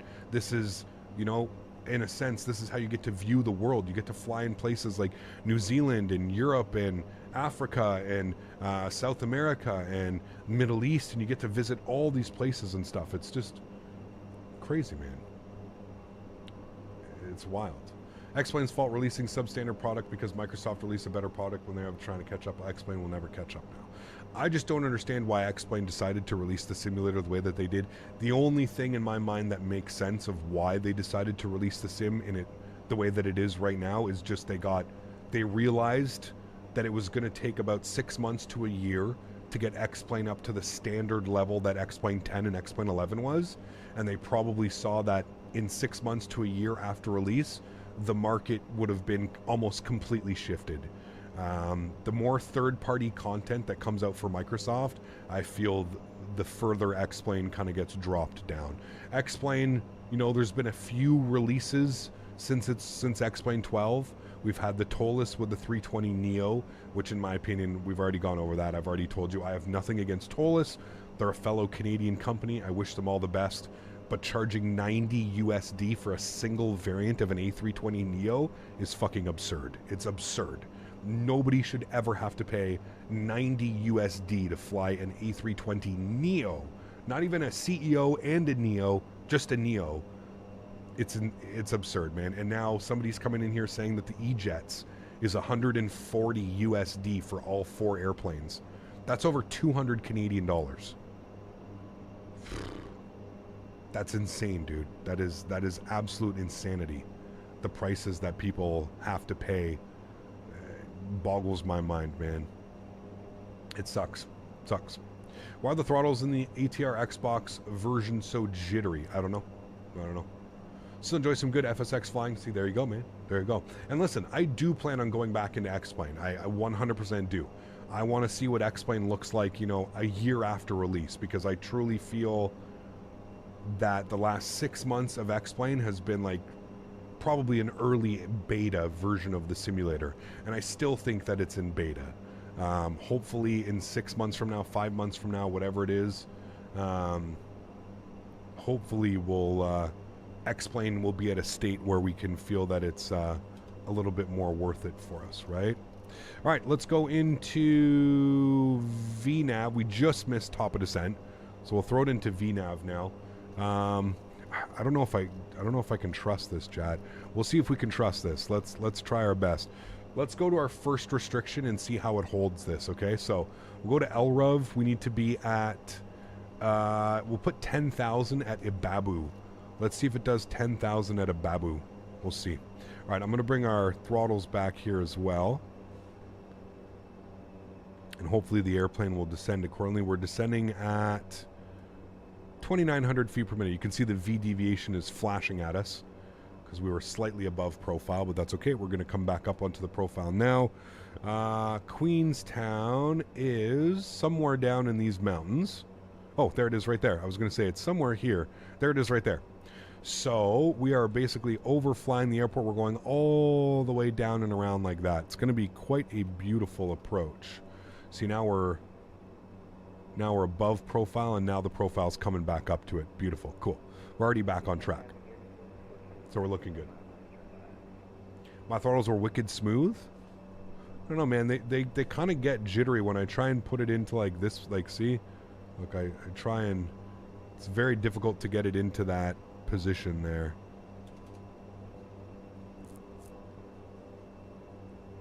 You can increase the tolerance of the notch setting and it will hold it better. Oh, really? Okay. Is that in here?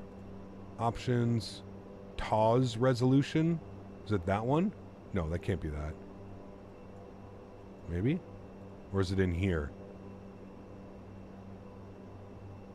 Ramped notch tolerance. Ah, you can change it in there. I guess that makes it a little bit easier. Got you. Excuse me.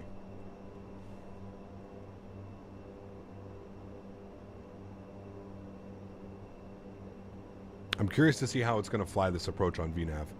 There's the spike of Gondor. Don't worry, that will go away. That is a bug with the airport causes that, and it's weird. Yeah. There's the sunrise behind us. Beautiful.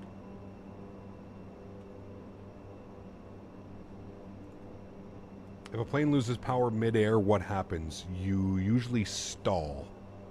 Depending on the airplane, they do have a, you know, you can glide for quite some time. So it really depends on the airplane, but... Yeah. All right, let's do our descent checklist. FWS, recycled, landing elevation set and checked, FMS, nav, and perf. So we need to, well, we know what we're doing. That's fine. Yep. Decision height. That's one thing we do need to get up. So we're going to pin this chart, and we're going to be doing the RNAV. And do we have a minimum? Yeah, 2,300 feet DA. So we'll flip this to MDA. Oh my goodness. Frames. Thank you. Flip that to MDA. Good. And then we'll go and set 2,300. This will be fun. Actually, shouldn't take me too long. Thank you to whoever told me that you can hold shift and spin this.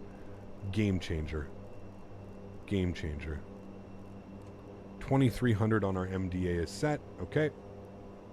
Now, are you going to continue to descend airplane, or what are we doing here? We've got a above 13, above 12. So it should be descending. It's not really descending. It's kind of staying there. And then this just says above 10. So what I'm going to do is this kind of what I figured it was going to do. I'm going to do vertical speed. And we're just going to descend at about 1,000 feet per minute. Nice and smooth, nothing too crazy. 1,000 feet per minute, keep the descent, and we're just going to keep an eye on the restrictions. We know that we need to be above 10,000 feet at Quebec, November 577. So, yeah. Yeah, we were above profile, but it was just kind of staying there. You know what I mean? It wasn't descending, it was just kind of sitting. My ATR thrust levers don't move at all. No matter if I calibrate them, they just don't move even after reinstalling. Huh. That's weird. I'm wondering if you have a conflicting control. Like, what do you have your controls set to for throttle? I just saw two people. Okay, we see one at the gate. We've got one on short final now. We should have another one somewhere up here with us. I mean, look at the visuals, dude. Imagine getting to do this approach in real life. I'm actually in awe every time I fly into here. It's just amazing. How do you move the checklist without clicking the part below? So, pow. If you come in here, go to the display click spot help, and it'll show you where there's all little click spots. So, to change the, to do the checklist, you can see up, page down, and validate. So if you look at the PFD, so this would be page up, page down. You see how it's moving? There's like hidden click spots, little block. You can't see them, but you just have to put your mouse over it. So decision night is done. Arrival briefing. We're doing the RNAV Zulu runway 5. Done. Approach checklist will be the next one. Good. Does it show traffic currently on the ND? Yep. If you have your TCAS on and reporting. Yeah, it will. Imagine doing the approach in X-Plane 12 with default autogen. No thanks. No thank you. Can also map those H events to buttons using SPAD. Oh yes, you are the SPAD expert. Captain, you look yes. thinner. This Thank you. diet is seen to be effective. Could you share it? Portion control, man. Literal portion control. That is all I'm doing, man. I mean, I went to a nutritionist and I'm like on like an actual like meal plan that gets delivered every week, but it's all about portion control, man. I'm down over 20 pounds already. It's been, I guess, just over a month. Yeah, just over a month, 20 pounds. So it's pretty crazy, man. It's pretty crazy. Sometimes I stand there and I'm like, holy shit. Like the difference is pretty crazy. Are we doing a turnaround? We are, yes. So portions are going out the window in a few weeks? Yes. Yes. When we go to Houston, we go balls to the wall for a week and then back to reality here. We'll be back into it. 90% of losing weight is watching what you eat. 100%, dude. 100%. Yep. Portion control, man. Lots of water, portion control. Good to go, man. How do they sell this plane so cheap? Does MS pay the developer? No. They sell it so cheap because Microsoft probably is only taking like a small percent on top. And, yeah. Can you record the landing? Yes, we will record the landing. Yeah. Yeah, you have to do it's a taxi. It's a back taxi. Back taxi. All right, we're still a little bit high, so I'm going to start descending us now at about 1,200 feet per minute. Should be good. I'm going to pull the throttles back here a little bit. Trying to keep our speed up as best as we can. Trying to maintain like between 230 and 240 knots. Otherwise, this approach gets pretty crazy drawn out. Long and long, so. But yeah, if you think about it, right? If they're selling this for, let's say, what was it, $15, right? But think about how many people are buying this, right? As opposed to like, let's say like P3D or like FSX or like X-Plane, for example, right? I mean, Microsoft Flight Simulator has at least, I would say, 20 times the user base that any of those other simulators have currently. So when you have that many potential clients, you can price things a lot more, you know, friendly for your consumers, right? They can afford to price it at you know, $15 because instead of, you know, 1,000 people buying their airplane, there's 10,000 people that'll buy the airplane, right? So yeah, it makes sense, like for business. It makes sense to Microsoft, and then all they have to do is skim like 5% off the top or something like that, and you know, you're good to go, man. You're good to go.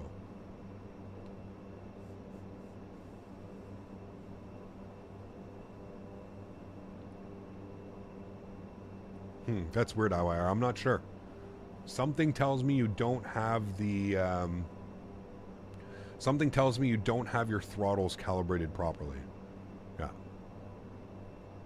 The Boeing brothers, we're going to be back in the Boeing tomorrow, man. We're going to be in Ryanair tomorrow. We're going from Krakow to... Where are we going, chat, tomorrow? I already said it and I already forgot. Krakow to Burgas to Bratislava tomorrow. Interesting routes. Going to be flying Ryanair Buzz. Just pulled off the worst landing I've ever done. My throttle quadrant has decided to hate the sim. Microsoft said in their last live that it is their fastest selling aircraft on the marketplace. Oh, for sure, man. For sure. I mean, we were dying for a small like turboprop type airplane, man. Dying for it. So yeah, I totally believe that. All right, keep it descending. We're going to descend at about 1,500 feet per minute now. We're going to start rolling our speed back. We're going to aim for like 210 knots. Start rolling speed back just a little bit. Turn our sounds up just a tad as well.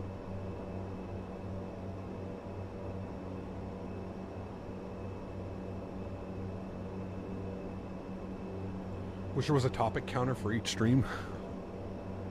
I kind of like, man, that it's just, you know, we kind of just wing it every stream, and sometimes we talk about food, sometimes we talk about simulators, sometimes we talk about all kinds of crazy stuff here, man. That's what I like about it, to be honest with you. Air quality index of 11. Loving northern Alberta right now. That does sound good, doesn't it? Wow.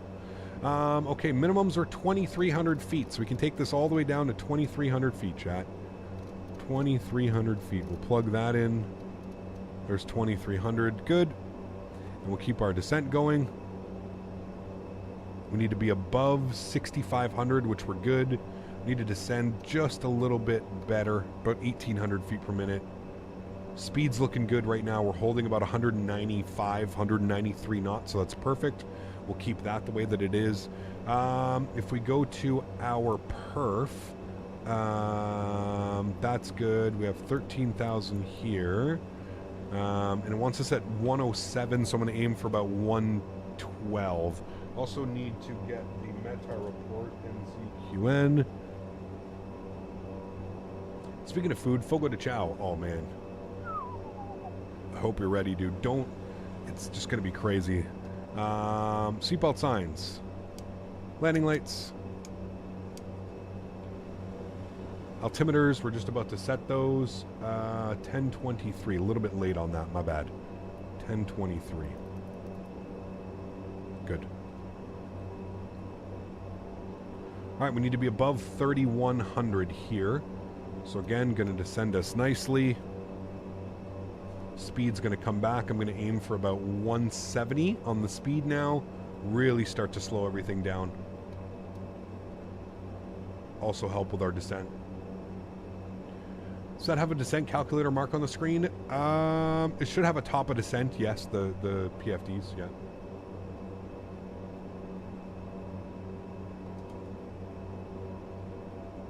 So the airport is right past this little hill here. We're looking good. Speed's looking good. It's starting to roll itself back now. Again, we need to be above 3,100 here. We're definitely going to be above 3,100, but I want us to be a little bit closer. I want us to be actually closer to about 4,000 feet passing over, which I think we'll make now. So we're doing well. Air quality of 11 is the highest possible this format of index. Damn.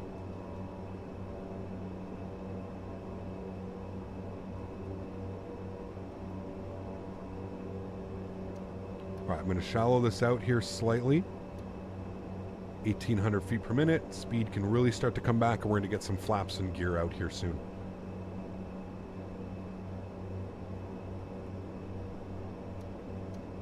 Alrighty, beauty. Right on track now with things. Can bring this back to about 1,400 feet per minute. Here comes speed. Your last approach into here was blinding into the sun as well. Yeah, I think so, right? Probably early morning once again. All right, let's go flaps 15 degrees. Cabin altitude set and checked. Before landing checklist will be the next one. Beautiful. There's our horn. Good. Wonderful. Looking great. Speed's rolling itself back real nice now. Can shallow this out. About 1,000 foot per minute. Oh my God, we can't see anything, chat. Sheesh. Blinded. Where's that song? Blinded by light. What do you think about Canada's past British rule? I don't. It's flight sim, man. I don't think about that type of shit, dude. It's flight sim, man. I'm here to fly airplanes. I don't know. Queenstown on the left. It is. Yeah. I mean, look at that. It's stunning. Let's actually start our replay from here. Start recording. Good.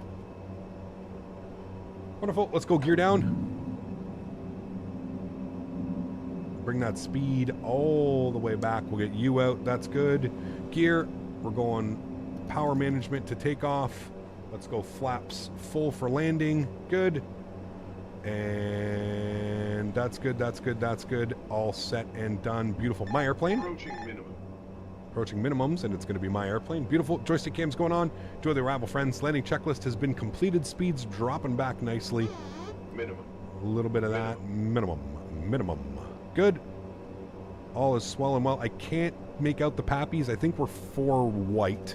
So we'll keep descending here just a little bit. Speed looks great. I'm going to start adding in a little bit of power now. It's good right about there. Wonderful. Cool. We are recording, so everything's good now. Do I have landing rate monitor open? I do. Okay, good. Cool. So I see three white, 1 red. So we're flying the approach beautifully. Everything's looking great. We are going to use reverse thrust here just because we want to be able to stop the airplane in a decent amount of time.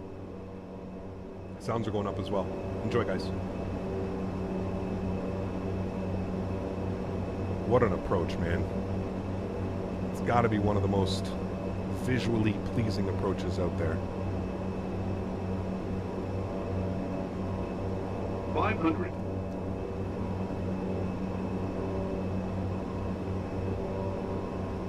Narrow runway, so it makes it look shorter.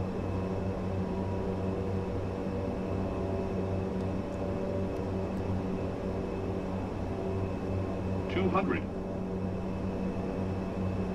Don't sink. What? 50, 40, 30, 20, 10. Oh boy, almost smashed it, chat. Good. Reverse. Nose down gently. Remember, force the nose over. There we go. Decelerating. 60 knots, reverser stowed. There we go.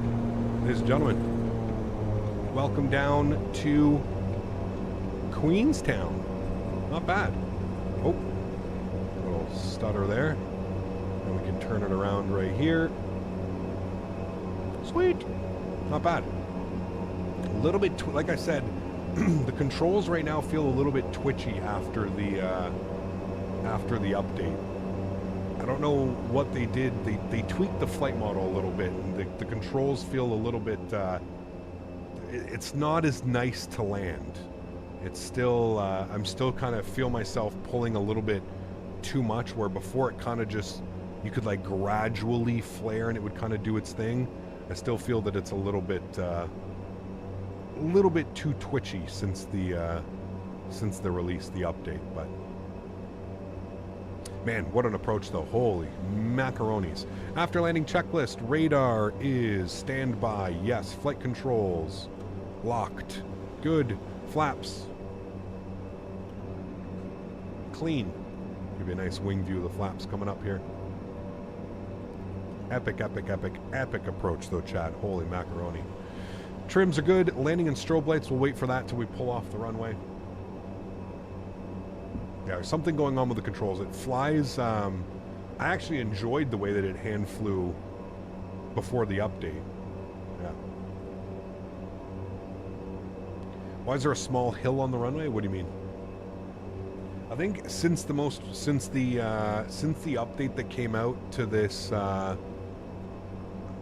to New Zealand, there's been some weird terrain issues with the airport. Remember, guys, if you did enjoy that, don't forget to smash down the thumbs up. We're looking for 300 likes today. Hopefully we can hit it. Thank you, everybody, for being here. Appreciate y'all. What gate did they go to, chat? They went to gate... what does this say? Gate 1. I think we can go to gate 1. Let's go to GSX. And we want gate 1. No. Alright. Hopefully we can get it. Alright, we're pulling off the runway. Landing lights can come off. Strobe lights can come off. Wing lights can come off. Beautiful. Good. Engine number 1 to feather.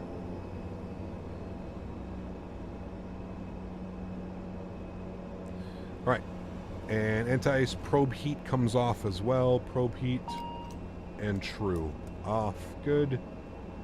Right, and we need to find stand 1. It's going to be over here. How do they park here? Is it going to be a straight in? No, we're going sideways. Okay, hopefully we can figure this one out. That's good. True. Climb lever 1. Okay, and then we got to wait a minute, and then we can go fuel shut off.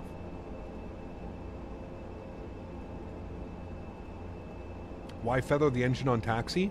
Probably to save fuel. You don't really need both engines as well. So I think we got to take it in like this, and we're going to do some crazy turn in here. Is this the last leg? No, this was the first leg. We're flying back to Christchurch after this one. We're going to watch a replay, and we're going to go back to Christchurch. Interesting parking jobs here, chat. Interesting park jobs into Nelson and into here. Actually, we did that one pretty easily. This one's pretty decent.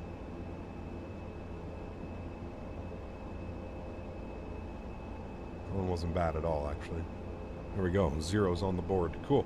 Park brake is on. Wonderful. Cool. We'll come back to our checklist. Oops. Look at that park job, chat. 5 out of 5. 10 out of 10. Okay. Engine number 1 goes off. All right, parking checklist. Park brake is on. Taxi and takeoff lights go out. Good. Climb lever 2 to feather. Good.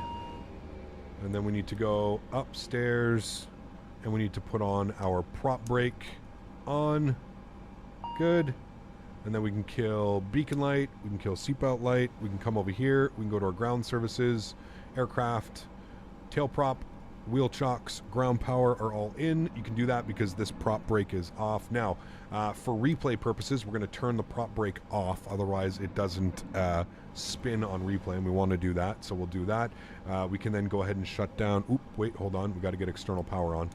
On and on. Beautiful. All right, now we can get engine number 2 to fuel cutoff. Beacon light, transponder, and tail prop all go. Beacon light, transponder, standby. Tail prop and seatbelts are coming in. Tail prop is in, and seatbelt signs are out. Parking checklist complete. Open up the doors. Request deboarding. And there we have it. Absolutely wonderful. What a beautiful flight, chat. Absolutely fantastico. Absolutely awesome. Can you share your FS realistic profile for the ATR? Captain Colorado, it's the same one that I use for my 737 and my A320. So simply put, you can literally just go to your FS realistic. You can go to profile, and you can see that my active profile is the one that the same one I use for my Phoenix A320. That's it. And to do that, you would just unlink, or it would, if you look at your list, it'll give you a list of all the ones that you have, and you can just link it to it. So it's the same one that I'm using for my A320. Yeah, parked perfect on the marks. It was a great actually park job. Let's have a quick little look. More importantly, is the airplane straight? Not quite. We could have been a little bit straighter on that line, but not bad. I mean, I'll take it. It's not the most perfect parking, but it's damn close to the good. Is that an independent marshaller mod or part of something bigger? Zach, it is GSX Pro.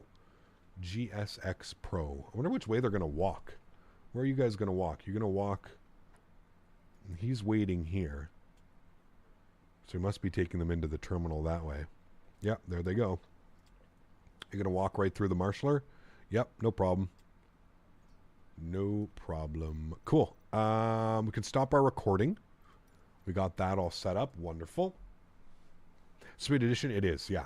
Does that tail stand go automatically in real life? You have to put it on. So you put your prop brake on so the reason why you put prop brake on is because GPU gets connected on this side. It sucks that there's no like modeled GPU, and I'm wondering if that's because I'm using GSX, so it doesn't model the GPU, but the GPU goes in on this side and they go and put the prop brake in. Sorry, the tail, whatever the hell they call it. What do they call it? The tail prop.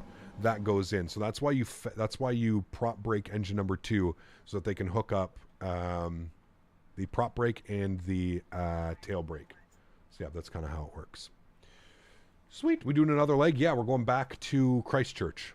Yeah, back to Christchurch for the next leg. Cool. Let's go ahead and go GSX. Let's go ahead and restart the Kutal script. Good. Let's jump inside the aircraft. Let's go ahead and close all of our doors. We'll get it in a ready to taxi position as well. So we're going to remove the ground power. Get that ready to taxi. Let's give this about 30 seconds. It'll power itself all up again. Have you ever had Microsoft ignore your inputs right before landing? Happened to me recently.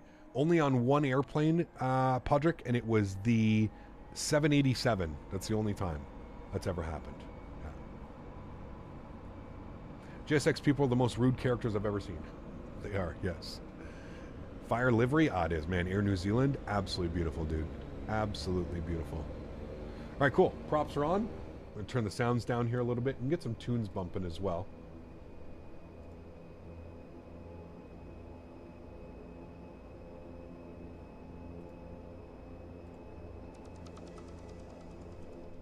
All right, cool. Let's hit our replay. Let's have a look-see at this. Play, and I'm going to go with, like, this view right here. Oh, my goodness. Maybe this view so we can see a little bit better? Yeah, let's start out with this view. Then we'll go from there. Should try all black ATR livery for Air New Zealand. Yeah, Tom, when I downloaded this first, there wasn't a... they didn't have a version of that available, so... maybe next time we jump in the ATR and we end up flying over here in New Zealand, which I'm sure we will do more of. Yeah, look at this place, dude. Look at Queenstown. Just gorgeous. Is that a golf course on this little island over here? Man. Are running live time? No, it's like 6 o'clock in the morning. Not even 6 o'clock in the morning. Your flaps on the Phoenix and the sim in general have decided to work glitchy. Same as my spoilers. Throttle 2 has just stopped responding. Something's going on.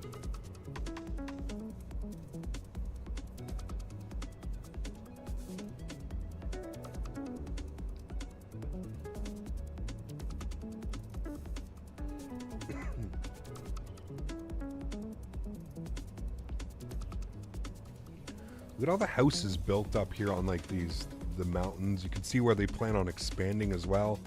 All of this is all cut out. Just crazy, dude. So beautiful. Imagine living here and just seeing airplanes come in. They don't get very many flights a day into Queenstown, unfortunately, but they get A320s into here all the time. A320s and ATRs. This is what the Thrustmaster Airbus TCA that worked perfectly a month ago. Zach, have you maybe? Oh shit! Have you maybe thought about doing a? Have you seen any driver updates? Have you checked if you have a driver update for your Thrustmaster Airbus? I know that if you haven't updated your drivers, it can cause some issues. So beautiful landing, nice and smooth, before the must touch down marks. So super happy with that one, chat. It was a real good one. Real good one. Cool. We'll give us this view here. They also get 7.3s. Really? What? Who flies a 737 into here? Qantas and Virgin Australia. Interesting, Tom. I had no clue. It's pretty cool.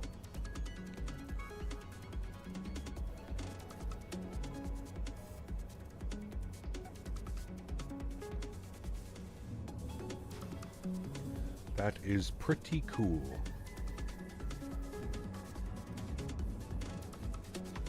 Man, I'd be sitting here plane spotting all day long. It'd be so badass. So you can see like it was a little bit twitchy with the flare coming in. It's like I said, it doesn't necessarily respond the way that it used to since the update. It does a few little weird things on you, but real time next flight you'll end up with a sunrise. Maybe, depends. I'll check what it's like real time. If it's still too dark, we'll do that. What is the replay tool called? It's the one that's included into the simulator, Ahmed.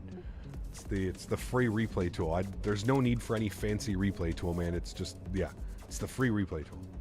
I've driven down that road to the end of the runway. It's something else, man. You're lucky, dude. You're lucky. Love to visit one of these places, man.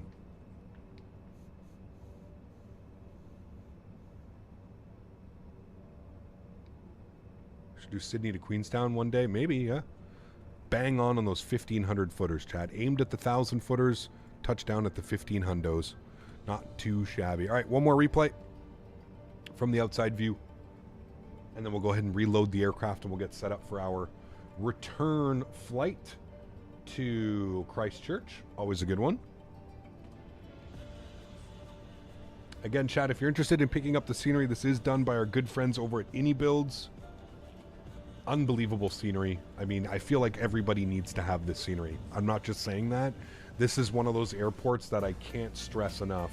I feel like everybody should have it. Like, this 100% should be part of your collection.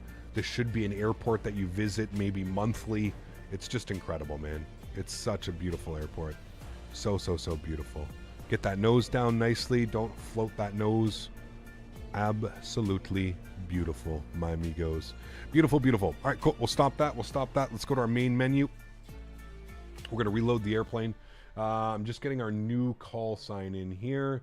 Getting everything ready here. Who were you? You were... Okay.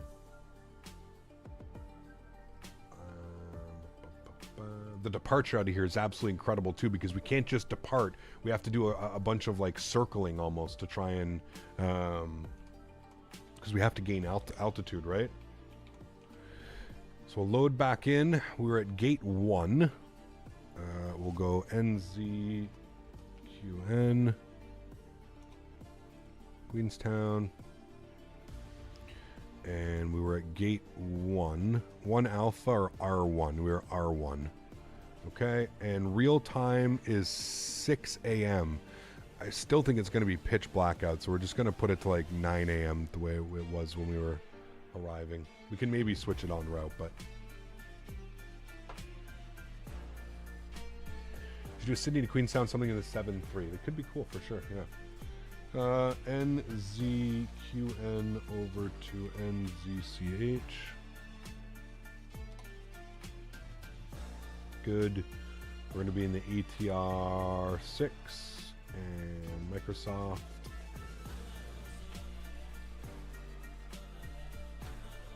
We've got 67 passengers, so almost full. Almost full, chat. All right, that's good. That's good. We've got our pounds to conversions. Good. All right, cool. Aircraft, door, prop, ground power. Good. Upstairs. Battery switch on. Wait for the aircraft to come to life. I'm going to pause the music now after that. Good. I'm going to file off our flight plan as well.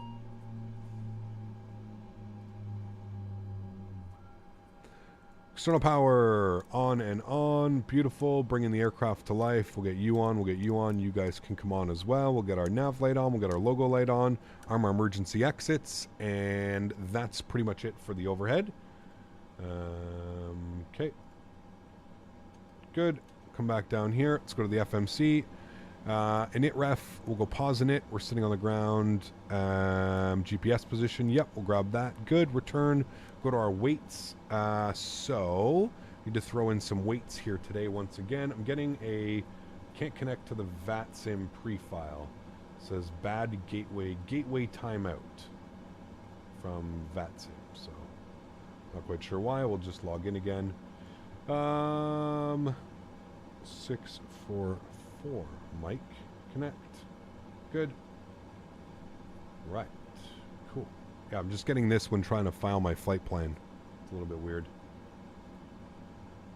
Is there an event going on VATSIM or something like that right now? Anyways, whatever. We don't have any controllers, so it really doesn't matter. Okay, fuel on today's flight, 1847. 1847, which will be about 4,000 pounds of fuel. There we go. That's good right about there. That's 4050. Happy with that. And we're looking for a tow weight, max tow, of, what was our tow weight?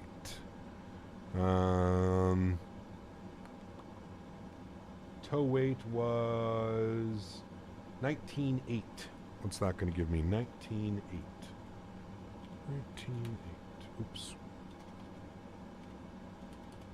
Good. That's 43.7. 43.7. 43.7. Good. Perfect. Cool. Sweet. That's all good. Happy with that. If I hold that, it should populate this now. There we go. Fuel on board. Should populate that as well. Good. And I believe that is all correct. That is exactly what we need. Yes, that is good. Beautiful. Go to our turn leg. Let's go to our flight plan in it. We'll go to our route tab. Flight ID on this one. ANZ.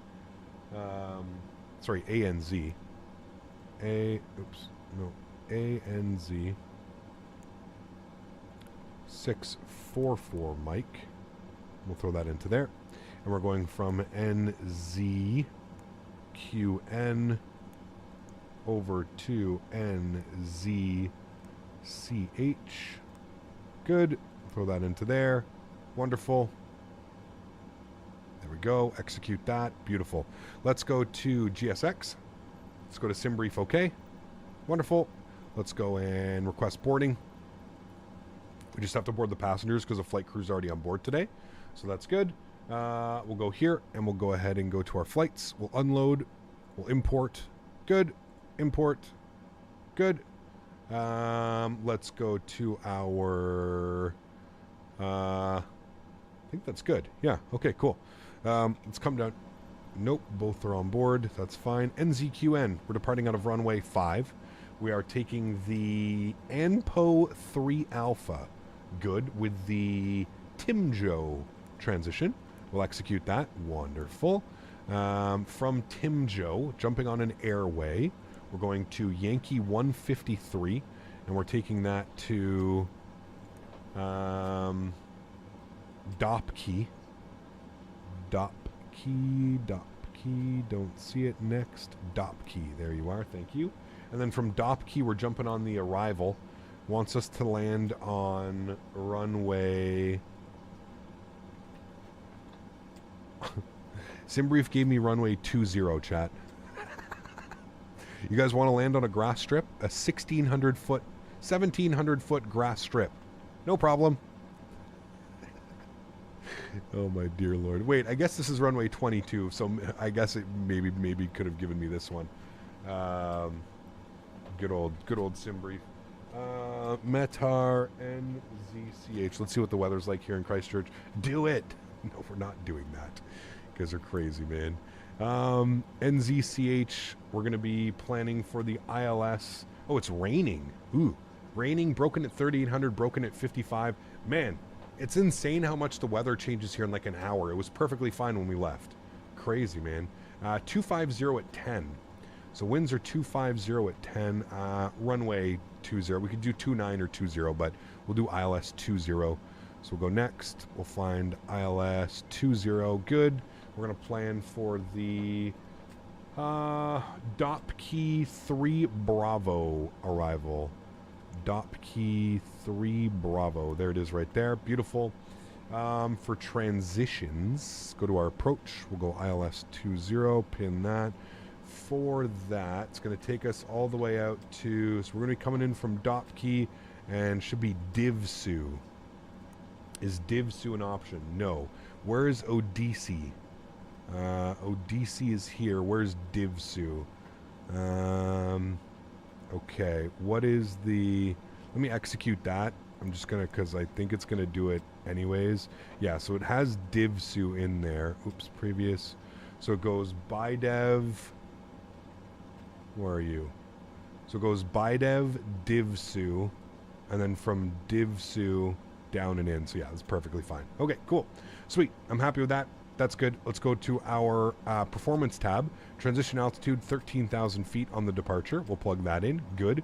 Go to our next page. Cruise altitude, we're looking for, what did they give us here? 19,000 feet. So we'll go flight level FL190. Or cruise alt, good. And then that's pretty much it. We've got that all set. That's all good. That's good. Wonderful. Cool. We're looking good. Passengers are boarding, so that's good. Get some brightness up on our screens here. We'll start running through a little bit of a few of the checklists here. Can I go back, please? Thank you. Final cockpit preparations, good. Parking brake is on and set. Altimeter set. 1024, good. Landing elevation set, FMS comm and nav data. We'll go ahead and just to make sure that we're on 122.8, which is Unicom, good. Fuel quantity on board, 1,800 kilograms, that matches. Fuel engine fuel used, we need to reset that. So we'll come down here, we'll hit the perf tab, we'll go reset fuel used, good. Memo panel checked, power management, just going to toggle it between MCT and takeoff, good. And that is set. Next is before propeller rotation. You can see the passengers boarding from the terminal all the way over there. Pretty damn cool, man. This is why I love GSX. And this is why I love GSX at airports like iniBuilds Queenstown, because it comes with GSX profiles already ready to go. It's just fantastic, man. It just makes so much more sense. It adds so much immersion to...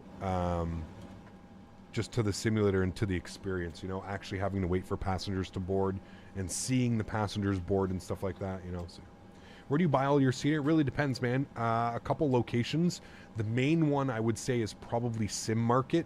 That's where I buy a lot of the scenery, Sim Market. I also buy a lot of stuff through Contrail. I also buy a lot of stuff through the iniBuilds store. There's a bunch of different alternatives that you can use as well, right? So, yeah. You don't need to download GSX profiles for iniBuilds. No, you do, but they usually come with it. So, like, iniBuilds will provide, like, one or something like that, right? Just snag GSX seemed worth it for pushback, parking, etc. Definitely, I mean, it'll be even more worth it when you start flying commercial, Jay, because you'll have stuff like this happen, right? Dude, so cool. You can actually see that he's got one prop running. He doesn't have theirs. The other prop is just starting now. That's so cool. Yeah, it'll be definitely worth it when you have more, like when you're doing more commercial ops, for sure, man. Yeah. Some people need more fiber by the way that they walk. Don't we all? Don't we all?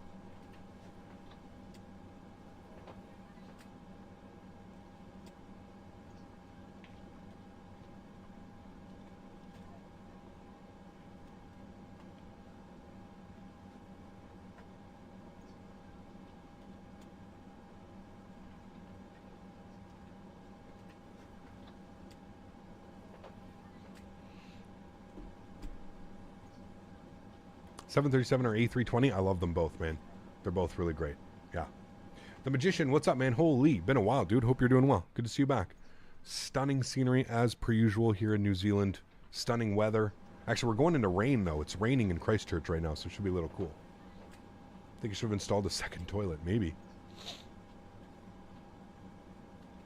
All issues fixed. I was wanting the quadrant on very old firmware. Got you. See?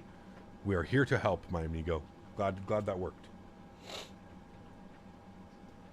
Glad that worked, my friend.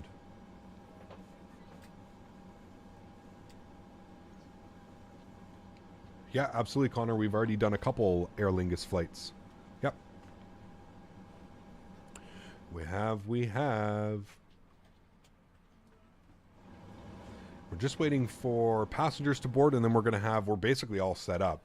So we're waiting for passengers to board, and then we're going to have our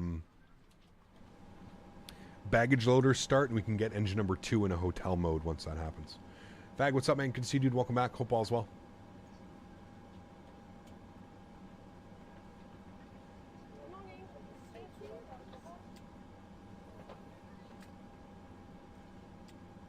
Does your Cam Canada T have the stripes on it in the website? No, it does not, unfortunately. Yeah, unfortunately, it does not. Let's come down here. We're going to go to payload. We're going to set our trims. That's all good. Cool. Sweet. Started with MS95. Today's sim is stunning. Yep, I can agree with you there, man. I can agree with you there. I think my first sim that I really truly remember was FS98. I remember FS98. I remember FS2000 real well, and then obviously FSX. And then from there, I kind of stopped using Flight Sim for a while. And then I got back into it with X-Plane 9, 10, 11. And then Microsoft Flight Simulator and X-Plane 12. But we don't really count X-Plane 12. We'll be doing some ops in and out of Calgary now that's coming out this week finally. Yes, absolutely. Yeah, we'll definitely do some Calgary ops, man.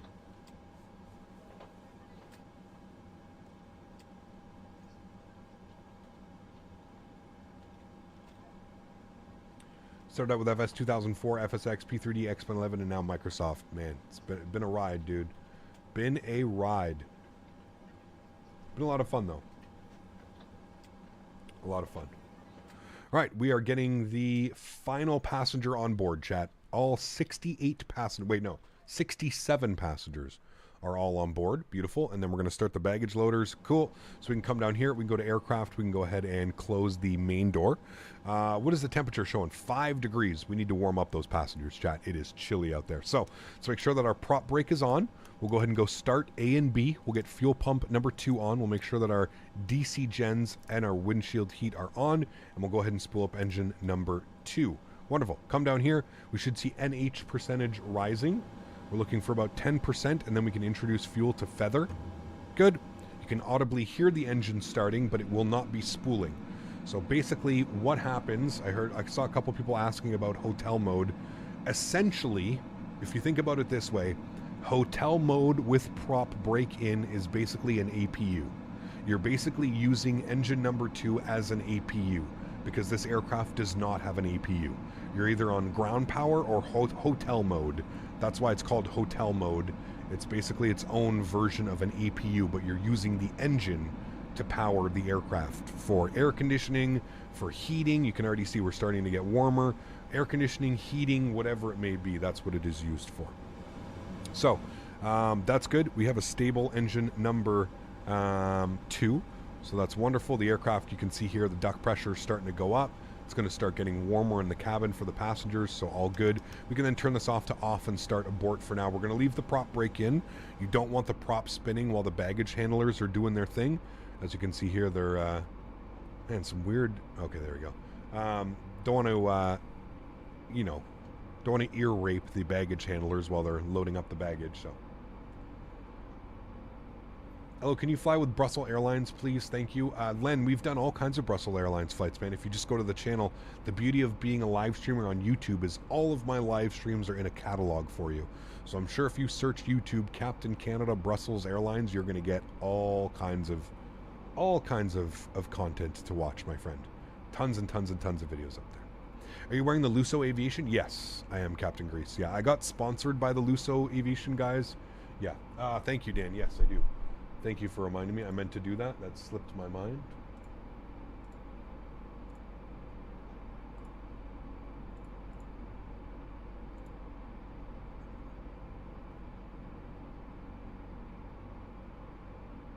Queenstown traffic, anything 802. Departing for runway 05.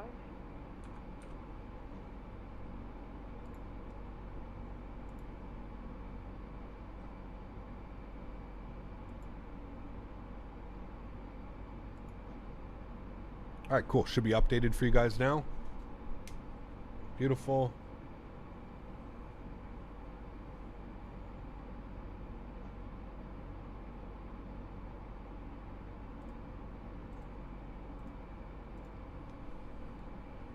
Cool.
All right. Oops, somebody just departed out there. Is this free, the airplane? No. Where do I install GSX profiles? Straight into the community folder? No. So you have to find... It's going to be here. You're going to have to go to users. Here, I'll put a link, Jay. Or just copy it. You got to follow the instructions. It should say when you download the... When you download the profiles, it should tell you where you need to put it. But it should be app data, like your app data, %, app data, and then users. Well, there, I just put the whole thing.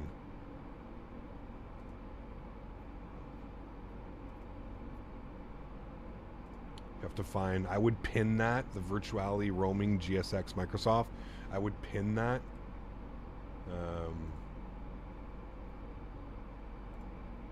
Yeah, just so you have it.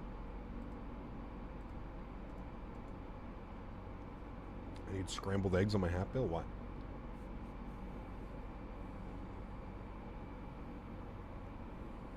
Queenstown traffic, Erin 0420 Mike. Ryan, what's up, man? Well, Cap, it's good being with you, and now I got to go study. Take care, OG. Hopefully, I will see you tomorrow for some Ryanair ops, man. We're flying into Burgas tomorrow and to Bratislava. Ryanair Buzz. Ryanair Buzz. Should be fun.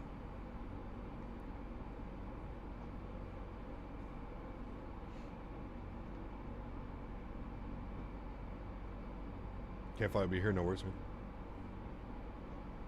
Scrambled eggs, the gold bill markings. Scrambled eggs? Jesus. I like scrambled eggs.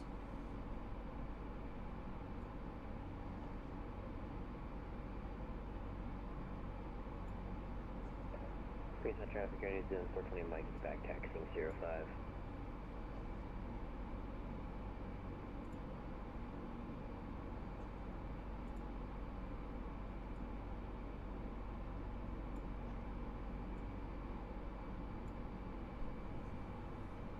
Alrighty. Cool, looking good. We're getting the last 3 bags boarded up, and then we'll be good to go. So let's jump back inside the aircraft. Let's go ahead and make sure we've got our flows. CDLs, we're going to wait for that. Well, I guess they're on. That's fine. FMS and takeoff data confirmed. Trims are set, all 3. Good. Tail prop, we're just going to wait for the bags to finish boarding, and then we'll finish that checklist. Looking good there. Got my hands on the ATR pack. Can't wait to get this plane in the air. Ooh, nice, man. It's going to be awesome. Going to be awesome, dude.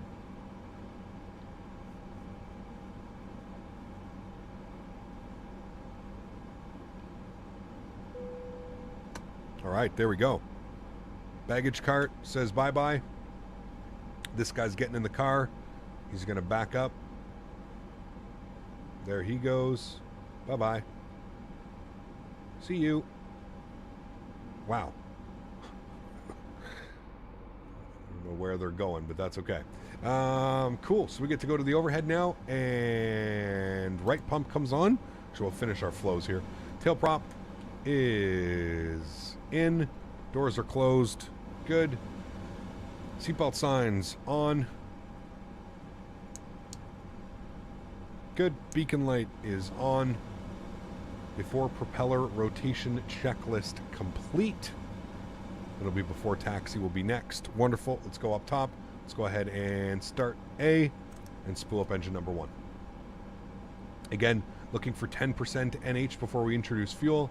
There's 10%. We'll introduce fuel now. Beautiful. Queenstown traffic, Air New Zealand 420 Mike. Wait for it to stabilize. Pressure, PSI. Everything's looking good. Beautiful. The one thing I love about this engine, it does not take long for it to stabilize and get up to feather prop. Like, it really does not. It's pretty quickly gets up into feathered prop. It's pretty cool. Let's look at this guy departing. Lots of runway for a nice departure out of here.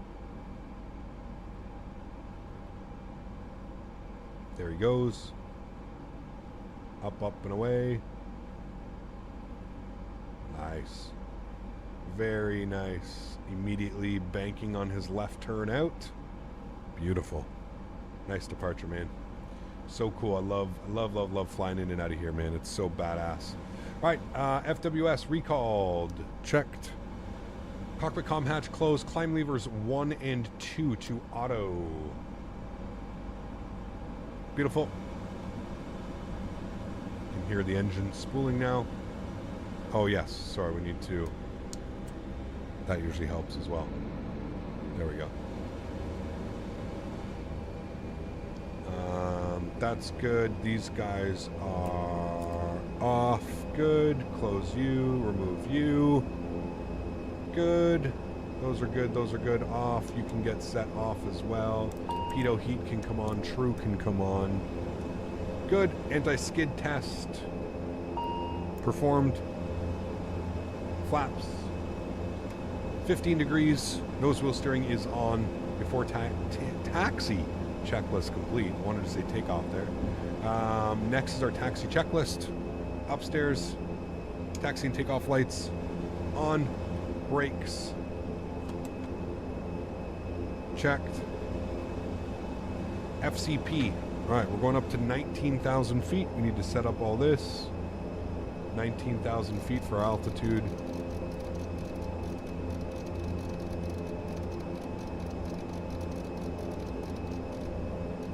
$19,000 is in. Runway heading 050 initially, so we'll bug that in. 050, good. And we'll go heading, nav, IAS. We'll throw on managed mode, 115 on our rotate speed. Dare I say we're ready to go, chat? I think we're ready to go. ND comes on. You can see we fly out here, and then we do like a big circle. So that is our departure path, circle, and then out. So good. Release the brakes. We're out of here.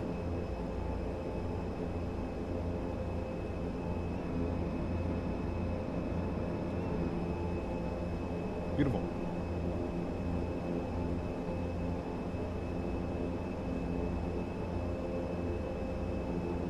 Yeah, we're gonna do like a big loop of the airport as we gain altitude. It's pretty cool, man, flying out of here. It's a really, really unique kind of way. Not a lot of airports you get to do that on, you know? All right, takeoff config test. We'll try that quickly. No horn, we're good to go. Wonderful. And before takeoff checklist will be next. I'm just gonna hold here and we'll run through that briefly. Hold here at the short bars. Good.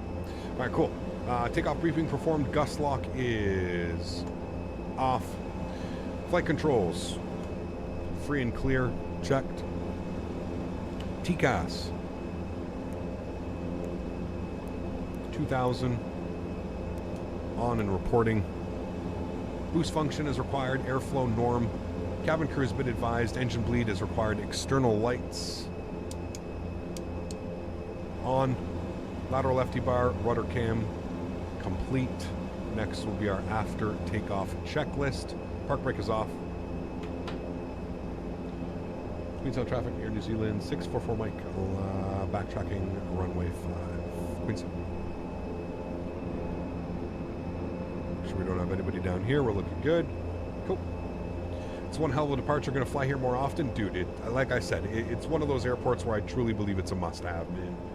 There's certain airports that we fly to around the world, and I tell you guys, like, you gotta own this airport. This is one of them, man. This is hands down worth every single penny, every single time you fly into here, without a doubt. Like, it never lets you down. I don't think you could ever get tired of flying in and out of this airport, man. It's just one of those airports, you know? And that's why I posted a link right above for you guys to click on it, purchase it. I don't know if it's on sale. It goes on sale quite often. I don't know if it's on sale right now. It's not, but I believe it's priced pretty well. £10 for this. £10. I mean, that's incredible, man. It's an incredible price for an incredible airplane.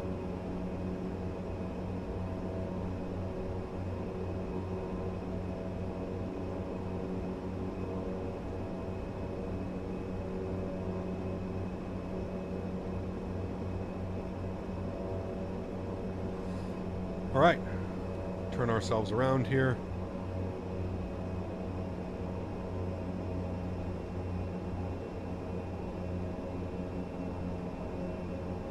Yeah, £10.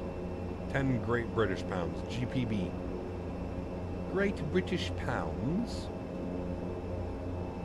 All right, we want to use as much of this runway as possible.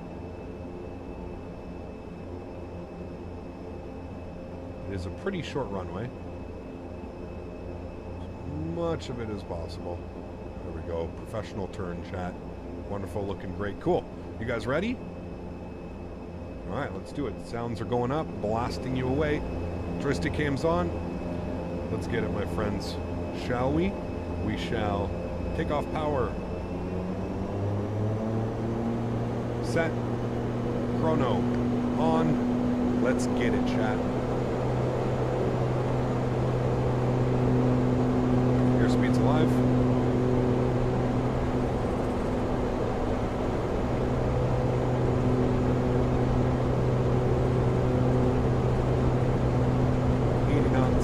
Little bump here in the runway.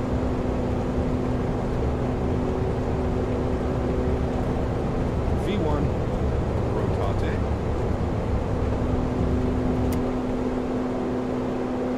Positive rate. Gear up. Now, from my understanding, you don't make this left turn immediately. You fly through this valley right here. So we're kind of coming up to this valley. So you fly into this valley and then you fly around that mountain right there. That's my understanding of the departure of here.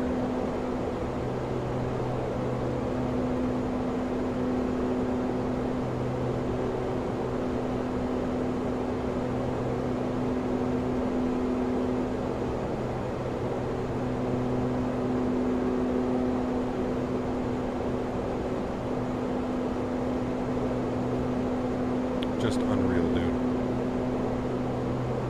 Amazing. so many levels.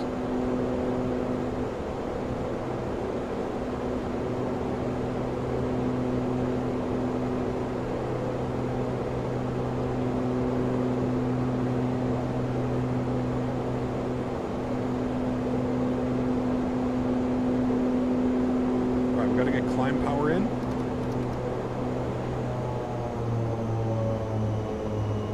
Pitch the nose over. We'll still be climbing, but we just pitch the nose over slightly so that we still gain a little bit of speed.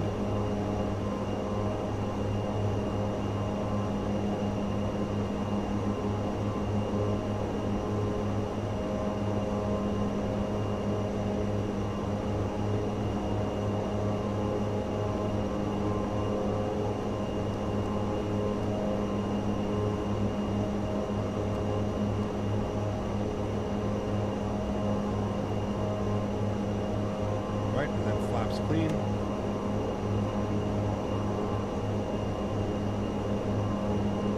Oh, airplane really wants to go flying down. A little bit of trim.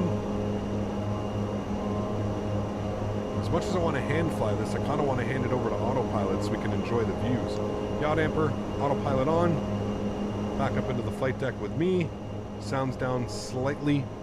And I mean, oh yeah, it's going to have those weird spikes. Let's just not pay attention to that. But what departure did I end up doing? We were on the ANPO 3 Alpha. ANPO 3 Alpha. Oh, that was you? Oh, okay, no worries. ANPO 3 Alpha.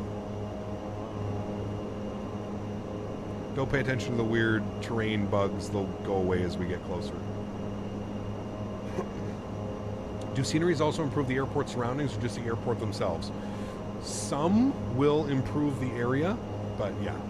Capture only play on 1080p? Yes, correct. Is the ATR worth it? In my opinion, yes.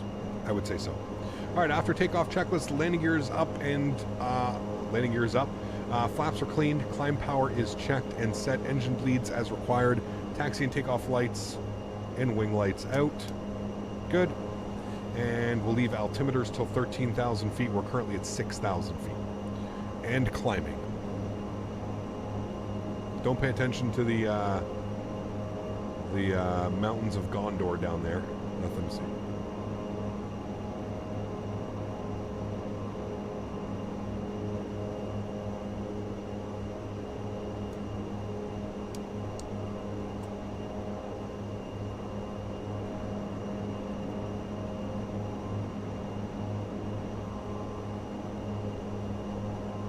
That's a visual bug. We're definitely getting power out of the second engine. It still says prop brake engaged, even though prop brake is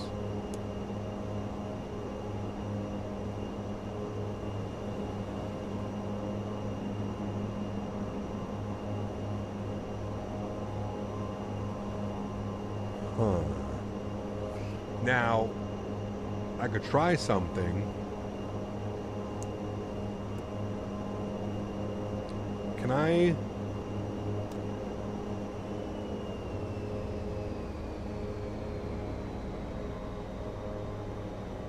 Hopefully we don't die here, chat.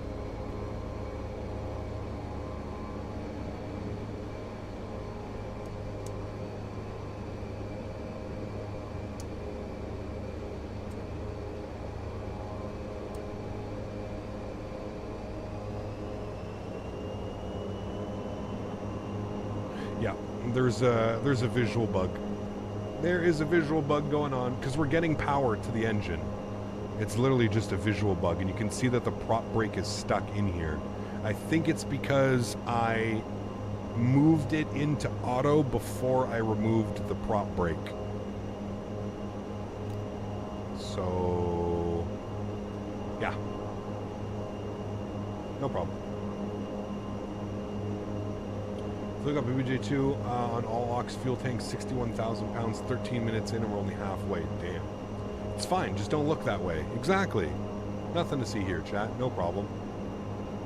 We'll just look this way anyways. It's beautiful down there. Today did a flight in P3D between Frankfurt and Delhi in India with a 747-400. Very cool. Very, very cool, man. We're all gonna die. Nope. Just a visual bug.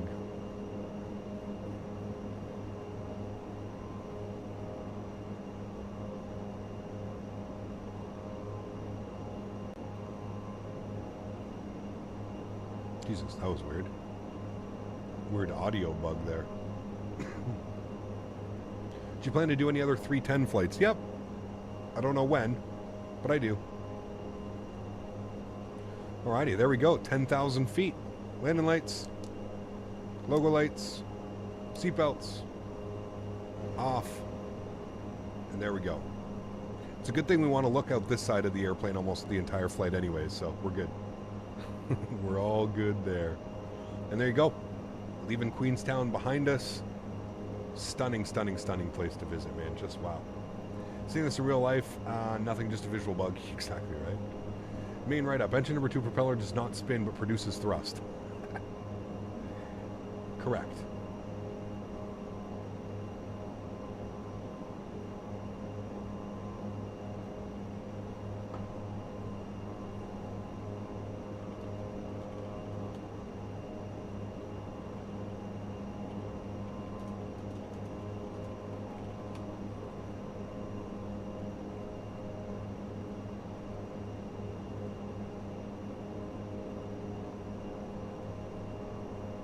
It's an electrical prop, exactly.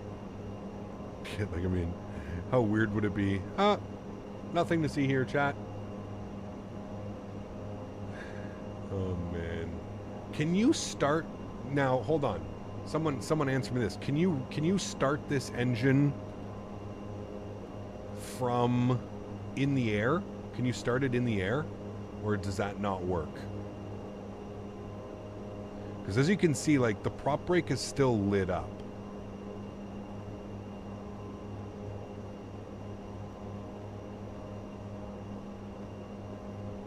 It's weird. You must be able to start it in the air? I'm scared to do it.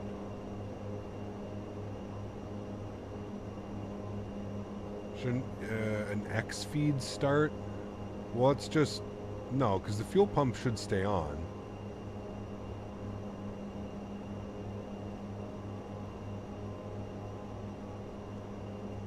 I thought you could just turn the prop brake on and off. It doesn't... Oh? Oh. See? But it immediately goes back to on. Like, it's... Yeah, it's bugged out. It's like it spins for a little bit and then stops. And then if I turn it off, spins for a little bit, but then immediately goes off again. I don't know. I'd say let's not worry about it. It's just a visual bug. The engine's on and working perfectly fine. We'll just call it a visual bug and call it that. You can start in the air. It's the engine fail checklists. Let's see. Altimeters, I think we're coming through 13,000 now. Yes. Altimeters. 2902, good. All right, well, let's see if we can do this. Emergency procedures, maybe, in there. Engine fire in flight, no. Engine War 2 flame out, no.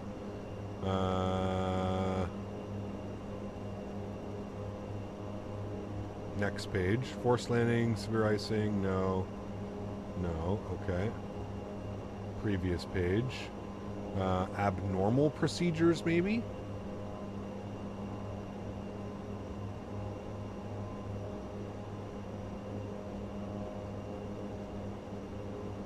Abnormal engine parameters in flight. Engine restart in flight. Max flight level 230, okay. Fuel supply checked. If prop is feathered after... Okay, well, let's try this. Prop brake is... I don't think this is going to work, but we'll try it. So we're going to turn it all the way off. Fuel shut off. Alright. Fuel's off. Okay. And then we'll go up, and we'll go start A and B. And start.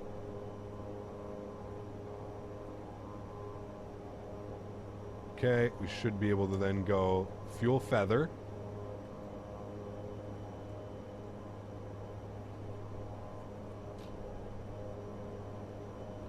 Okay, it's going. I'm pretty sure the bug, like, it's still showing that the prop brake is on. I think it's something to do with the prop brake. I don't think it has anything to do with the engine. I think it's just the prop brake. Yeah, because I can hear the engine again. It's 100% something to do with it has nothing to do with the engine. Because you can hear the engine back on. Abnormal prop brake? Was that a thing? I didn't even see that.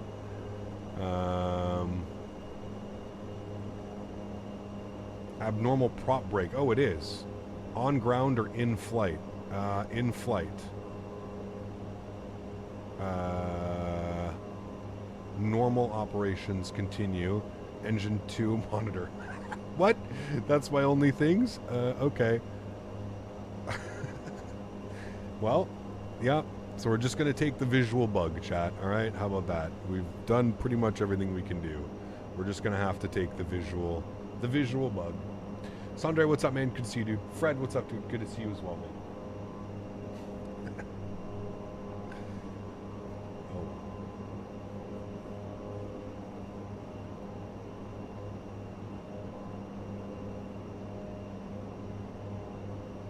How about turning off the aux hydraulics which power the prop brake? Which one is that? Which one are... I don't want to lose all power though, too. Wait, prop brake, this one, off.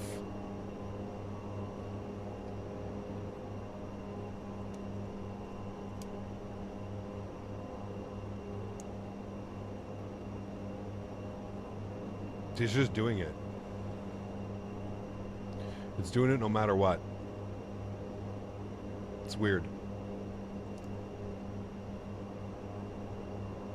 Even though we have that hydraulic off. The nose wheel steering and prop brake off. Weird.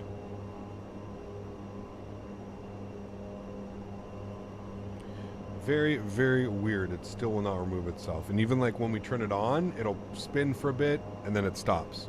And then when we turn it off, it spins for a bit and it should stay spinning, but it just goes back to off. So yeah. It's weird. Yeah. Prop's not an auto when switching the brake. I know that's exact. I know what I did. Usually I go prop brake off and then switch them. I was reading the checklist and the checklist doesn't mention the prop brake, so I literally at the same time I put them into auto and then I turned the prop brake off. And it didn't, I guess I was, whatever, too late to do it. You know what I mean? So, yeah. Anyways, it's okay. It's a visual bug. We're perfectly fine. We're safe. We're not going to die. Let's just enjoy it. We did that. We tried restarting while the prop brake is off. Yeah. Maverick, what's up, man? Good to see you, dude. Hey, Gap, I had that happen before. What I did was I put the prop into feather, unlocked the prop brake, and hit the hydraulic button on the pedestal. And then it goes back to auto. Oh, okay, wait. So, prop to feather. Put this to off. It's off, okay. And then you hit this one. No, it's still on. Hit that one. Off. So it just immediately goes back on the prop brake. Yeah. Jay, my man, $2 donation. Thank you, buddy. Appreciate you, man. Yeah, I don't know. Something weird going on. Something weird going on. It's okay. We're okay. Jay, thanks so much for support, my man. Appreciate you, dude. Huge no floaties. Thank you, thank you. Like I said, we're getting, you break it, you buy it. Exactly. I have to just turn it off. We've already done that. We've done a complete shutdown. We cannot get the prop brake to go off.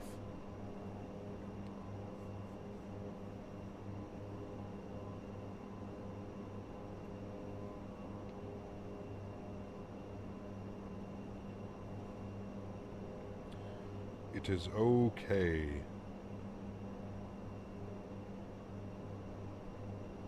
We will live. No problemo. Remember, guys, don't forget to smash down that thumbs up button. Let's try and hit 300 likes on today's stream. Don't know if it's going to happen, but Like I said, it's an electrical prop. Yeah, exactly.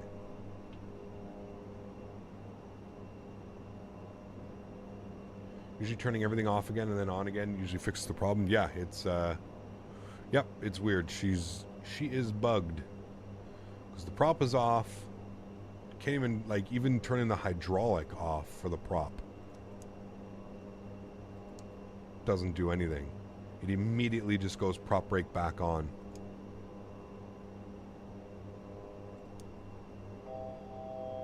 You know? Very weird. Very, very weird.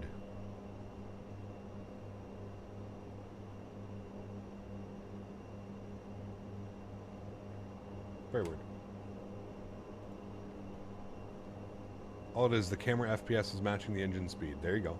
Wow, camera FPS is good today. Do you have any plans for community GA and fly-in? Yes, before we go to Expo, we're going to get one in. I don't know exactly when, but before we go to Expo, we'll get one in.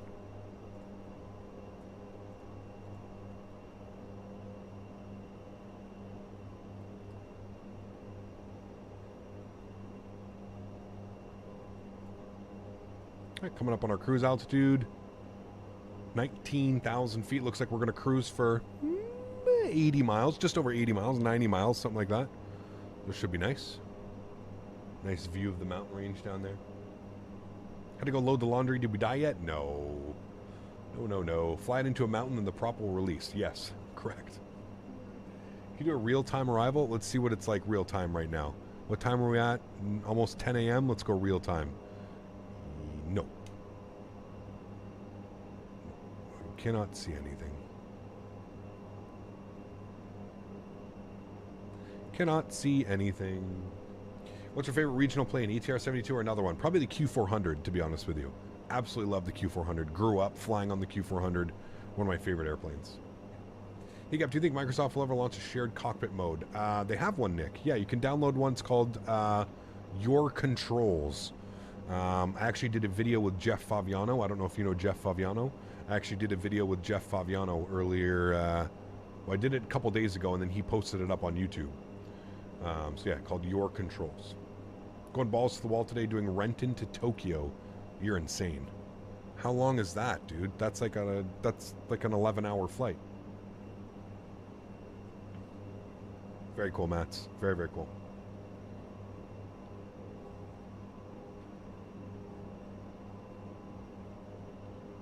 Yeah, it's really cool, Nick. It doesn't work with all of the airplanes, but they have a pretty big list of airplanes that it works with. It's really, really cool, man. Really, really cool feature. I'm actually going to check and see if maybe he can do a flight tonight.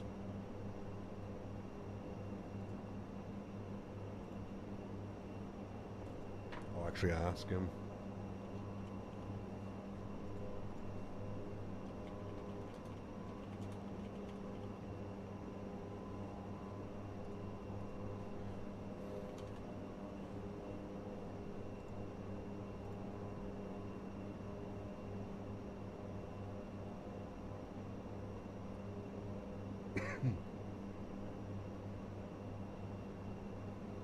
Yeah, it's really cool steel. I saw that as well. Really, really cool.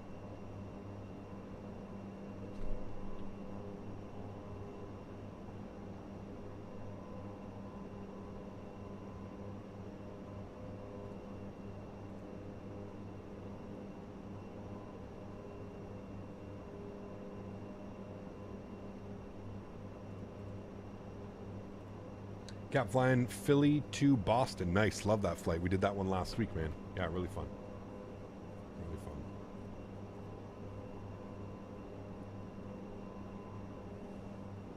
Are you going to stream it? I don't know. I probably won't know. Is the plane... Yeah, it's just a visual bug. So if you look up here, like, I'm going to flip this to cruise. It's just a visual bug. Like, if you look, we have torque. It's not showing NP percent because yeah. But like it's even burning the same amount of fuel. It's even got the same ITT, you know. It's doing everything that it would if the engine was on. It's even got like NH and NH percentage, oil pressure, temperature.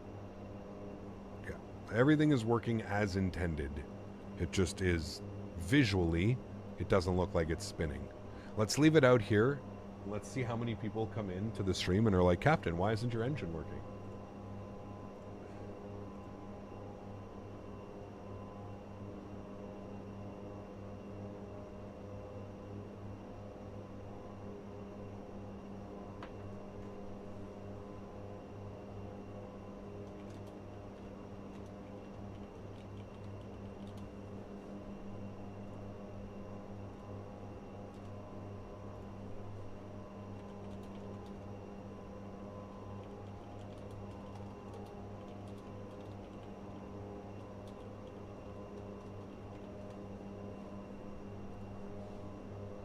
What's happening with engine number 2?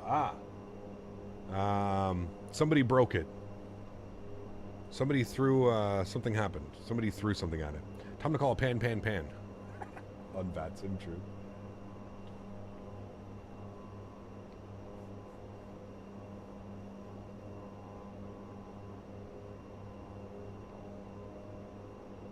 Are we doing an emergency landing?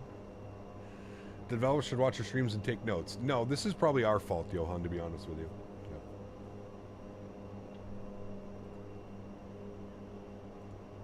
Dan broke it. Can we fly the Just Flight Fokkers? We fly them when they release this year? Maybe, we'll see. Yeah. We'll see. I don't know anything about the Fokker, so, yeah. Engine died because too many people threw coins in the engine for good luck. Exactly. We're all dead.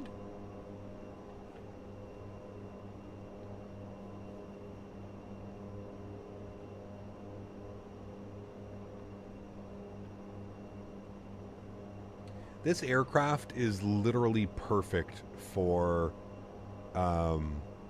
these types of ops, man, and this types of routing. It's so perfect for it.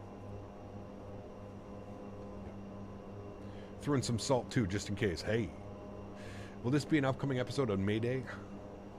This is why you have 2 engines, just in case one dies. Yeah, true. Just say a bird flew in and bird strike. Bird strike.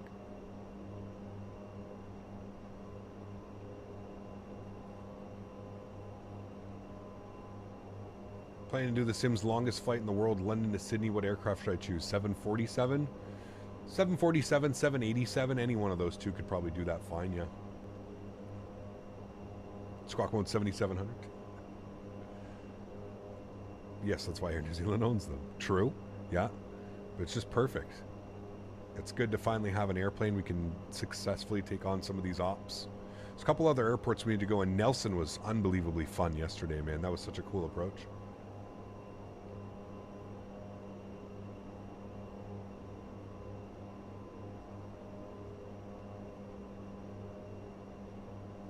I just got here. Is it normal to fly this plane with one engine? Yeah, we had a bird strike. Bird strike, lost an engine. We're continuing on. Okay, for the Dash 8? Yeah, it's going to be awesome, man. You need a Microsoft 340? Nah. 340 is a cool airplane, but I don't know. I'd much rather want a 330, a 350, a proper 787. There's a lot of airplanes I would choose before a 340. There's so little 340s flying around, man. Cost index minus 5,000. It's ironic airplane. The movie is on TV whilst watching this. Yeah, there you go, man. Eco-friendly mode, exactly. Gas price operations. Nice. Oh, man. I don't know if you noticed, but your engine isn't spinning. Thanks, Gavin. We did not know. I should just leave the stream like this. Change my thumbnail to this. There you go, guys. We're just going to leave it right like this. This is perfect. I don't know what it's called when you watch a movie with the prop landing at certain angles. It looks like it's not spinning. Wonder if they're attempting to simulate that. Exactly. It's spinning so fast, chat, it's not spinning. Yes, exactly, Kevin. There is a name for that, and I forget what that is. It's not an optical illusion, but there is a name for that. Can't you just blow on it? Spin, spin. Passengers would be out the window with this. Yes, everybody would be live streaming on Facebook.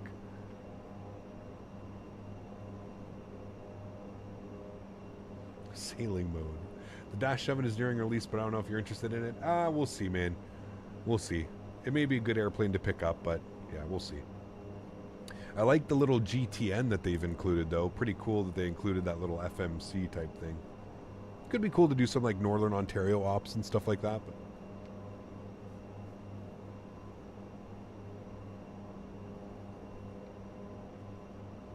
sir, I think you have a problem. And the news would be like, Jumbo Jet in trouble in the tarmac today. Yes, they would. The news loves the aviation. And naming things really weird. The story has to start with, well, what happened was... Looking out for the Fokker Friendship F-28, yeah.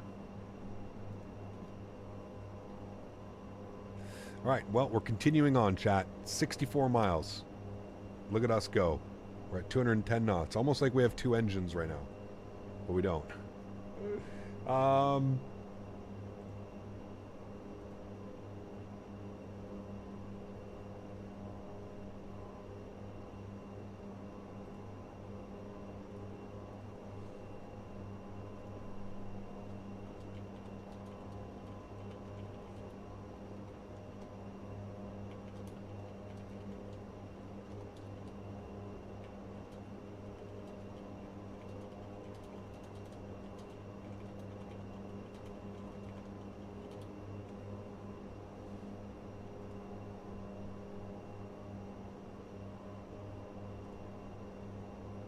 Imagine losing engine number one. Yeah, that would not be good at this point.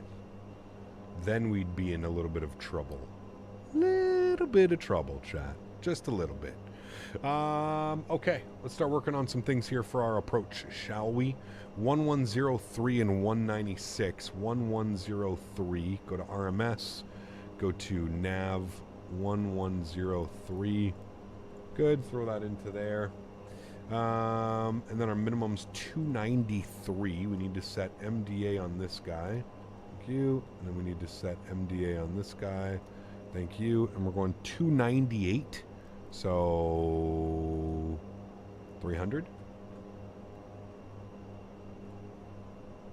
293. Yeah, we'll just go 300 on the MDA. There we go. Is it a visual bug or is the engine actually dead? Visual bug, Briggy. Yeah, we're still getting torque. It's not showing an MP percentage because for whatever reason the prop brake is stuck. But yeah. It was my fault. It's not really the airplane's fault. I just did something not in order on the ground, and that is caused the prop brake to stay on. So what I needed to do was on the ground, I needed to re-feather this engine, then release the prop brake, then reintroduce fuel to auto, and then we would have been fine. I didn't do that, so unfortunately it looks like that is the visual bug that we will be dealing with, but it's okay. What's the best glide speed and profile? For this, I don't know. Pity not IRL. All you need to do is a bit of gum to stop the prop brake from pinging back. See, there you go. It's just me that just saw something about a Dash 7 releasing. Yeah, there's one coming out soon. I don't know who's making it. I don't know what the development group is, but why the engines still have power if the prop does not spin? Is it a bug? Yes. Yeah, it's a bug, Sólríkt. But it's a pilot-induced bug, if you will. SimWorks. There you go. No worries, Steven. See you tomorrow, my man. Have a great day, dude. Have a great day. It's Disney magic. See, exactly. Disney magic.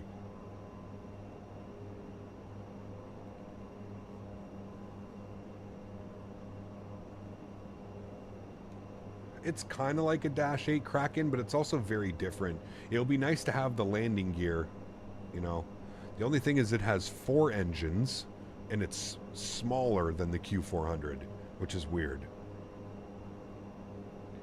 Yeah. Is this the last flight? Yep, this is the last flight, and then we're back live again tomorrow. Tomorrow in the 737. So that'll be fun.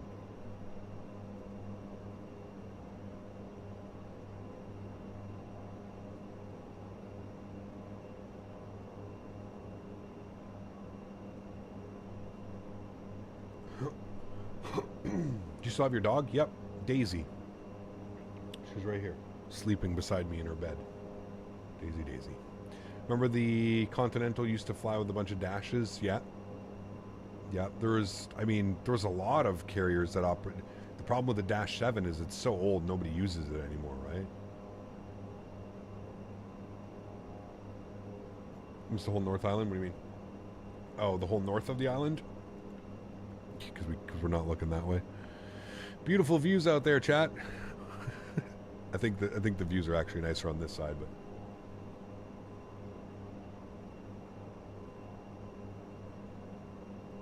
he got on a weekend holiday in Manchester, and I went to Manchester United match. Very cool. I hope you enjoyed it. When will we be back in the Phoenix? Next week. So tomorrow we're in the 737, and then on Thursday we'll be back in the A320. Yeah. Stall ability. There we go. Of the Dash 7 is insane. Is it really? Wow. I think it's because it's such like a short, stubby little airplane, man. It looks so weird. Like, so weird.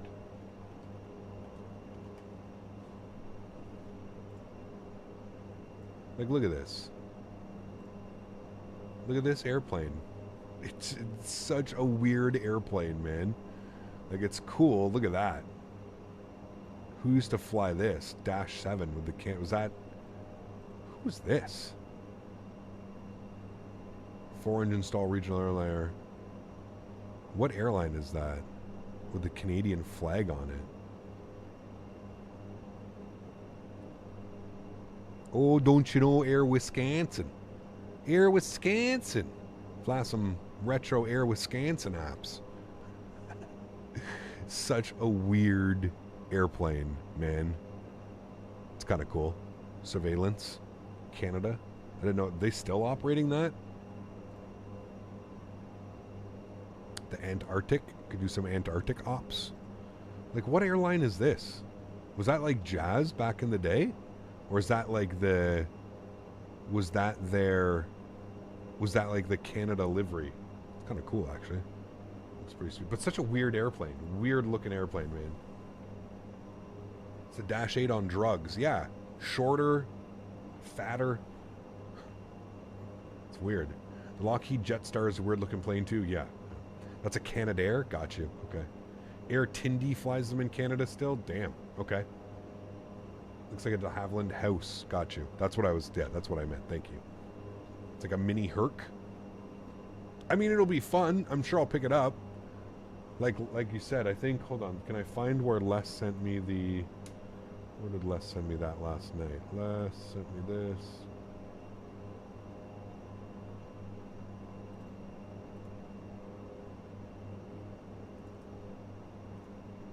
Copy. Here. Paste. Here. Yeah, if you come here, like the one thing that I like about it, this is the one that's coming out. Pilots. Nearing release. Confirms nearing release. So, I mean, it looks good. Air Tindy. There you go.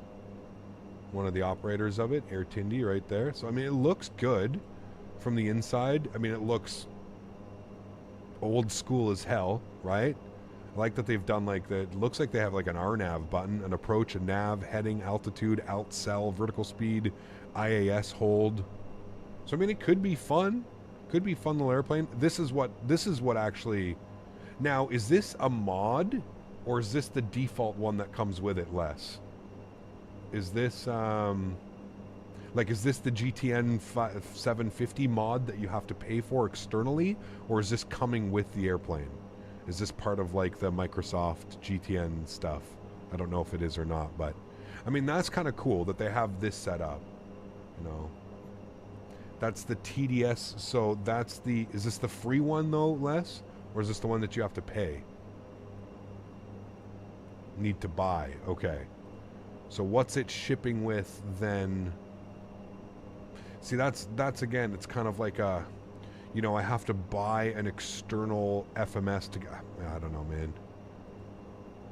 I don't know. So, like, what does it come with default, though? Like, so it's just nav radios default? Man. Yeah, I don't know, dude. I don't know if I'm going to be purchasing it, chat. I just don't know. I just don't know if it's going to be worth it. It's such a niche plane to have to buy the 750. Ugh.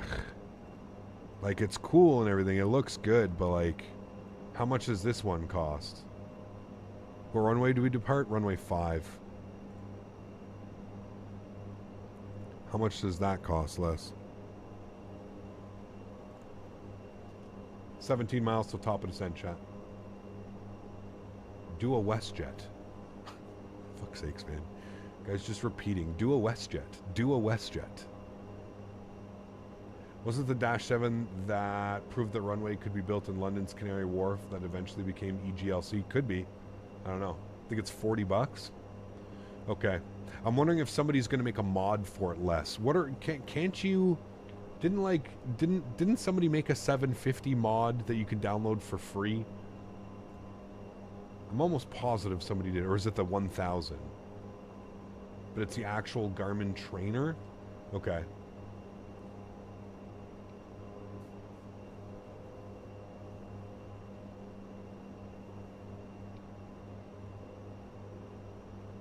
There is a PMS 50 free version.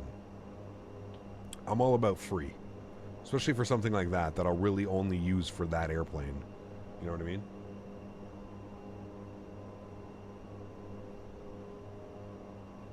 The PMS 750. Which one's on that? Is that on the... Is that on FlightSim.to?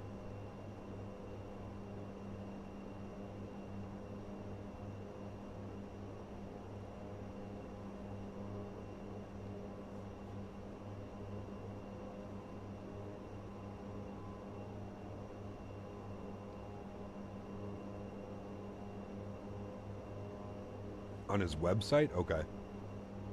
I could have sworn there was a free version of one of these.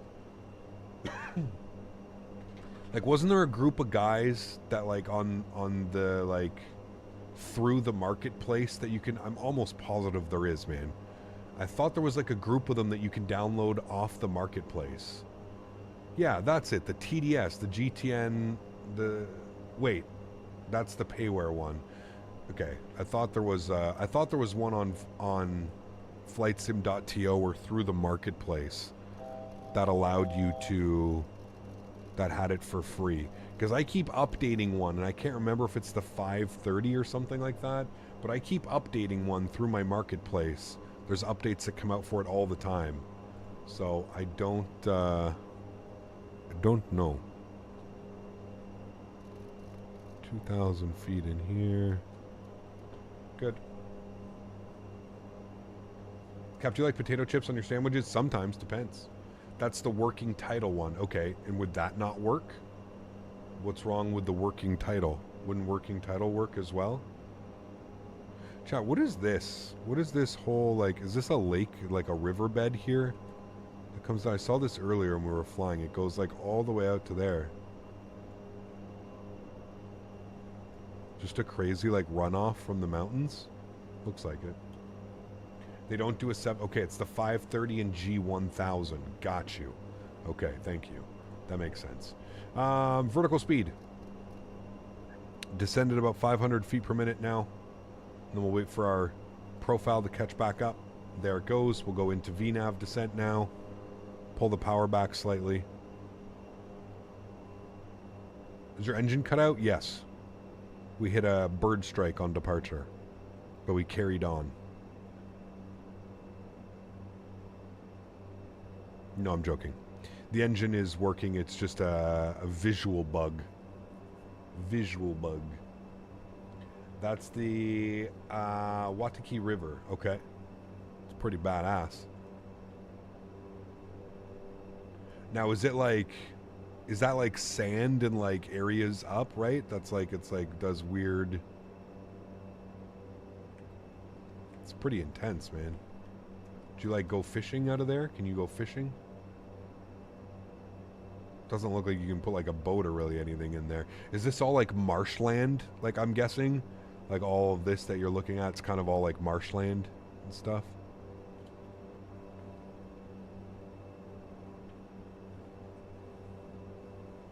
The Rakai River.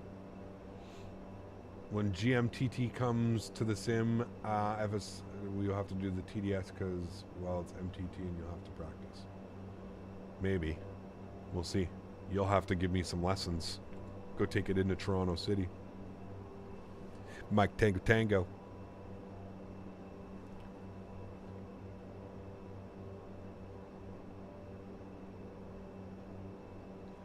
I think both engines need to be in feather and gust lock on for prop brake. Ooh. Yeah, we can't do that right now. Thankfully, it's just a visual bug. Thankfully. All right, what's the weather doing here? Let's get an update on the weather into Christchurch. Saw a guy mining for jade on that river on your trip there. Damn, that's pretty cool. It's cold here today. It's still raining. Winds are 240 at 12 knots. Scattered at 2,500. Broken at 31. Broken at 4,000. Interesting weather down in Christchurch today. They're all sandbanks. Got you. Okay.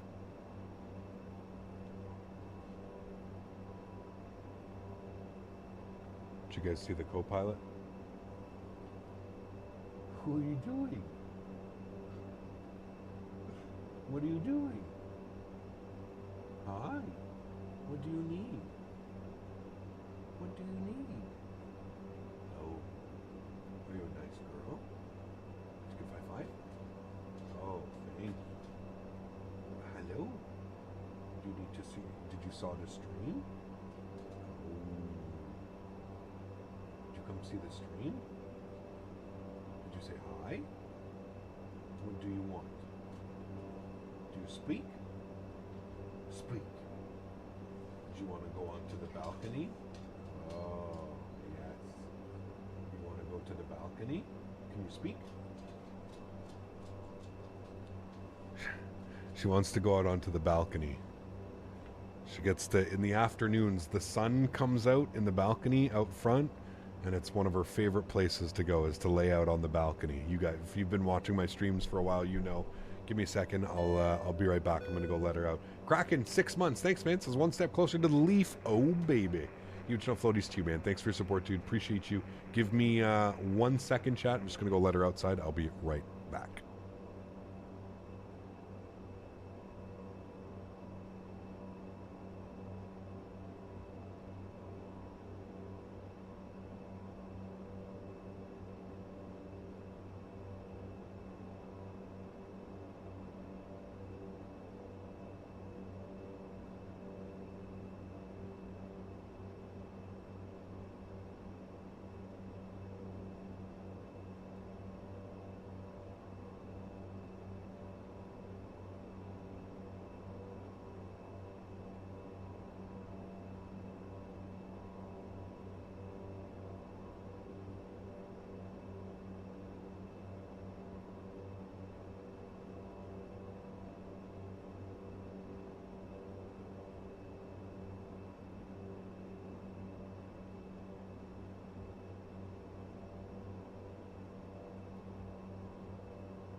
All right, we're back. Sorry about that.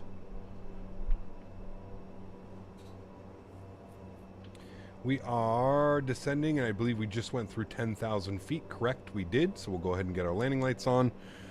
Checklist, descent checklist, FWS. We'll do a recall. Checked.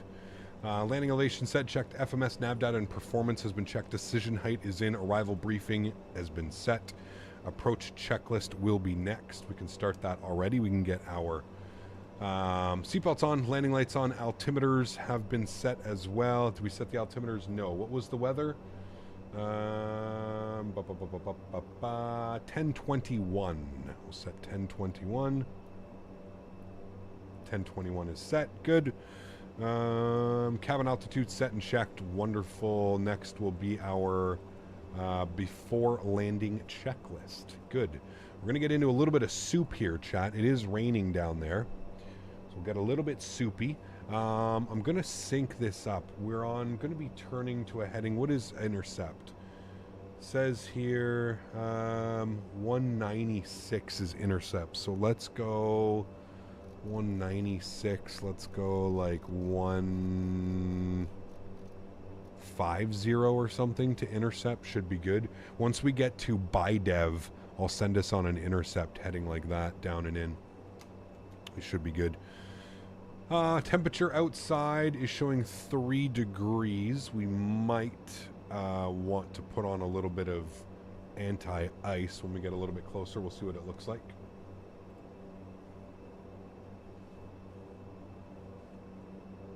NTP's going to hear about this one. Our crew's in the cockpit on a whim. Traffic, New Zealand 802, please get it off the runway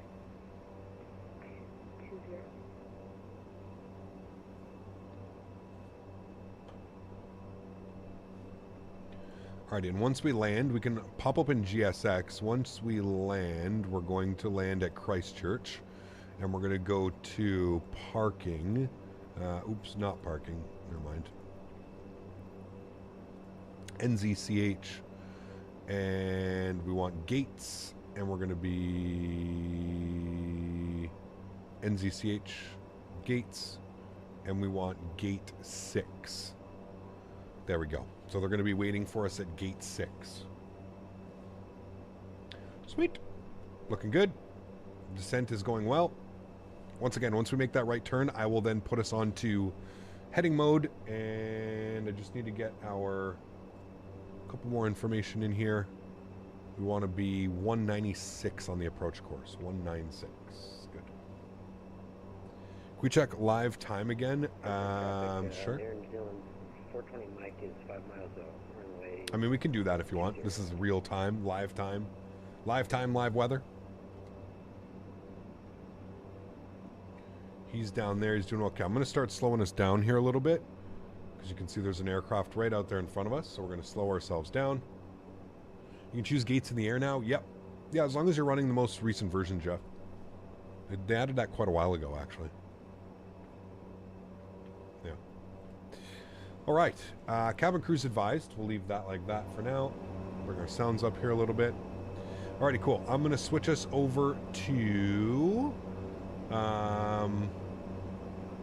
Actually, I'm not going to do that quite yet now. What I'm going to do is I'm going to go... Actually, vertical speed's perfectly fine. I'll keep all that right now. Speed's coming back nicely. I want to keep about 180. Try and maintain about that. Give the guy in front of us some nice separation.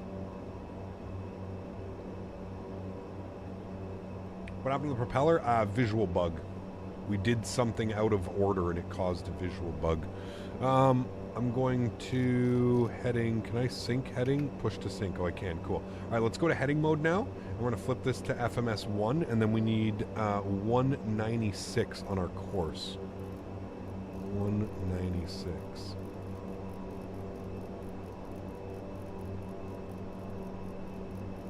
Could have gone the other way. Probably should have just gone the other way. 196. Cool. And then what I'm going to do is I'm going to flip us onto heading mode. I'm going to go like this. And then I'm going to go vertical speed. And I'm going to send us at about 1,500 feet per minute. Speed's going to come back all the way to idle. Start bringing our speed back. We're getting close to our glide path. There's glide path, so we can shallow out the descent. keep that right turn going to about 160, 155. Should be good. All right, there's our horn, so that's great. Shallow out the descent a little bit, and then we can arm our approach. And it should capture localizer and glide slope almost instantly. Great. Let's go flaps 1, and then let's help with our speed here.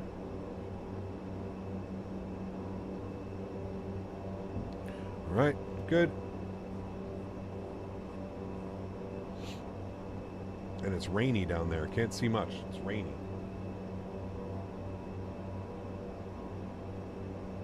Just pretend that our camera shutter speed is match the RPM of the engine. Exactly. That's exactly what we do. All right, I can see the runway down there looking great.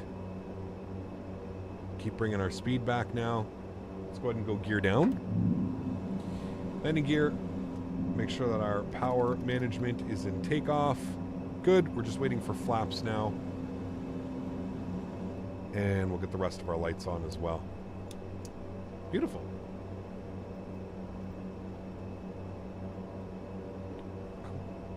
There's 145 knots. We can go flaps full, which will be our landing flaps. And I believe our speed today on the perf, yeah, I'm going to aim about 110 again on the speed.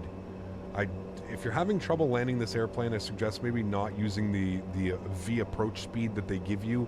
It's giving me about, I always add about 5 to 6 knots. It's saying 104, which is pretty normal for the weights that I'm flying this. I like to use 110 as my V approach speed, about 6 knots higher. I find it just gives me a little bit more control of the airplane.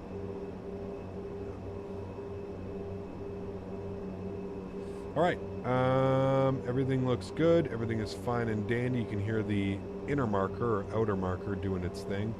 We'll continue this. Flaps are good. Power management's a takeoff. TLU speed, anti-icing is required. External lights are on. Wonderful. Before landing checklist is complete. Next will be our after landing checklist. Wonderful. Speed looks great. Everything looks fine and dandy. I'm going to hand fly it in from here, chat. Let's go ahead and turn on the replay. Recording. Early morning arrival here into Christchurch. Joystick cams going on. Sounds are going up. Enjoy the revel, my friends. See you guys down on the ground. My airplane. Good.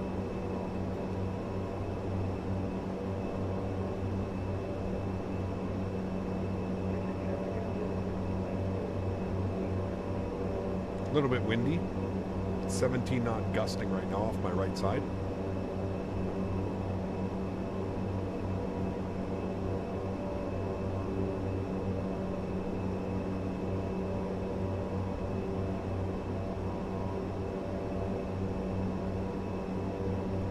Vacating to the left today. Ooh, that is a nice gusty wind. Sheesh.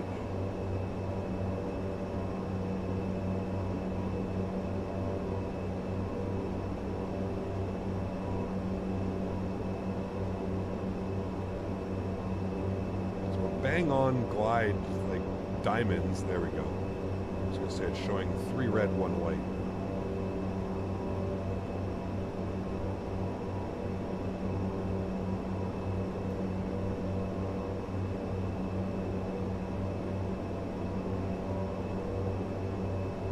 Everything's on. Yep, landing checklist has been completed. The beauty of this airplane and it having its own checklists makes it very easy to make sure that you're doing everything correctly. 500.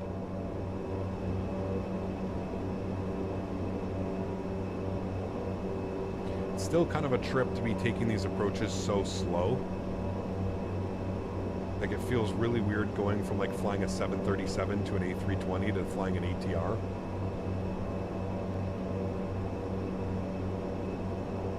Approaching minimum.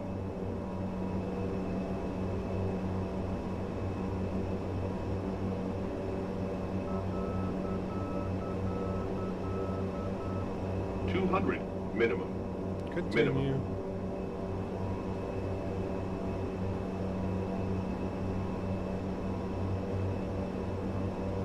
$100.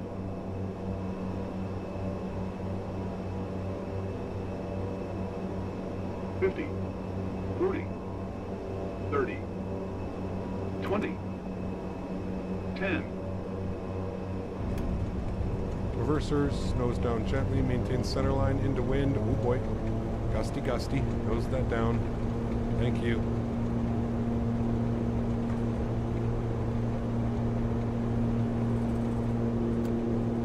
.70 knots, reverse stowed.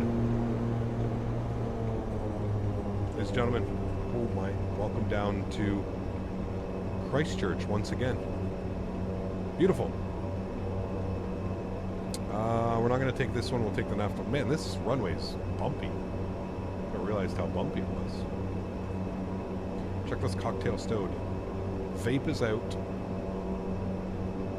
Alright, we're making our next left here onto Foxtrot. Not a bad landing at all, chat. Pretty smooth. Nicely done. Radar's off, flight controls locked. Man, the FPS at this airport, I'm logging off Faten to give me as much help as I can. The FPS at this airport is just abysmal. I really hope they can fix it.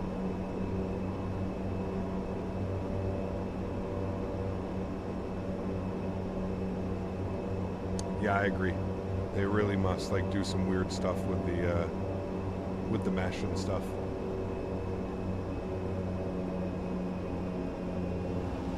All right, flaps coming up. Cleaned. Trim's good. Landing and strobe lights out. Brightness up in here. There we go. You can see what we're doing. Anti-ice required. Probe heat off. True off. Probe heat off. True is off. And climb lever 1 to feather.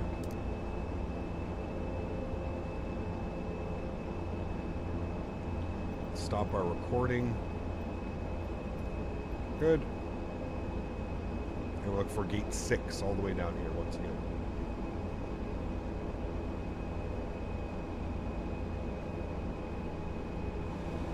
That's good. And then climb lever feather to shut off after 1 minute.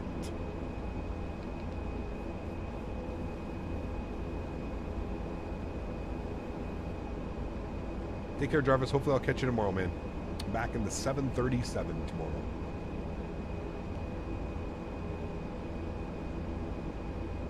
Stand 7.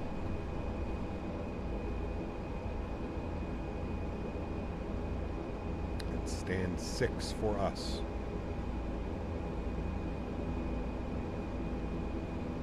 See Andre. All right. It's crazy. Wait. You want me to park straight on this time?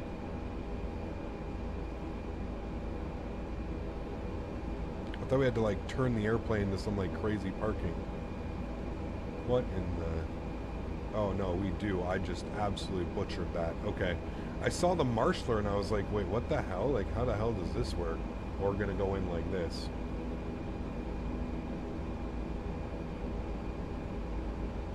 And then pull like a big swing around.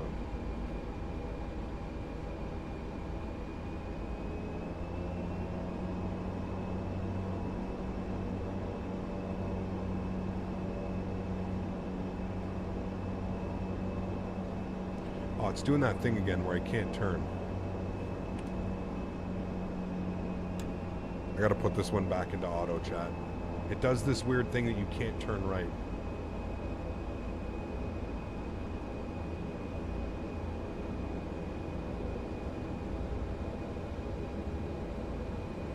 When like you feather the engine number, it's a weird bug.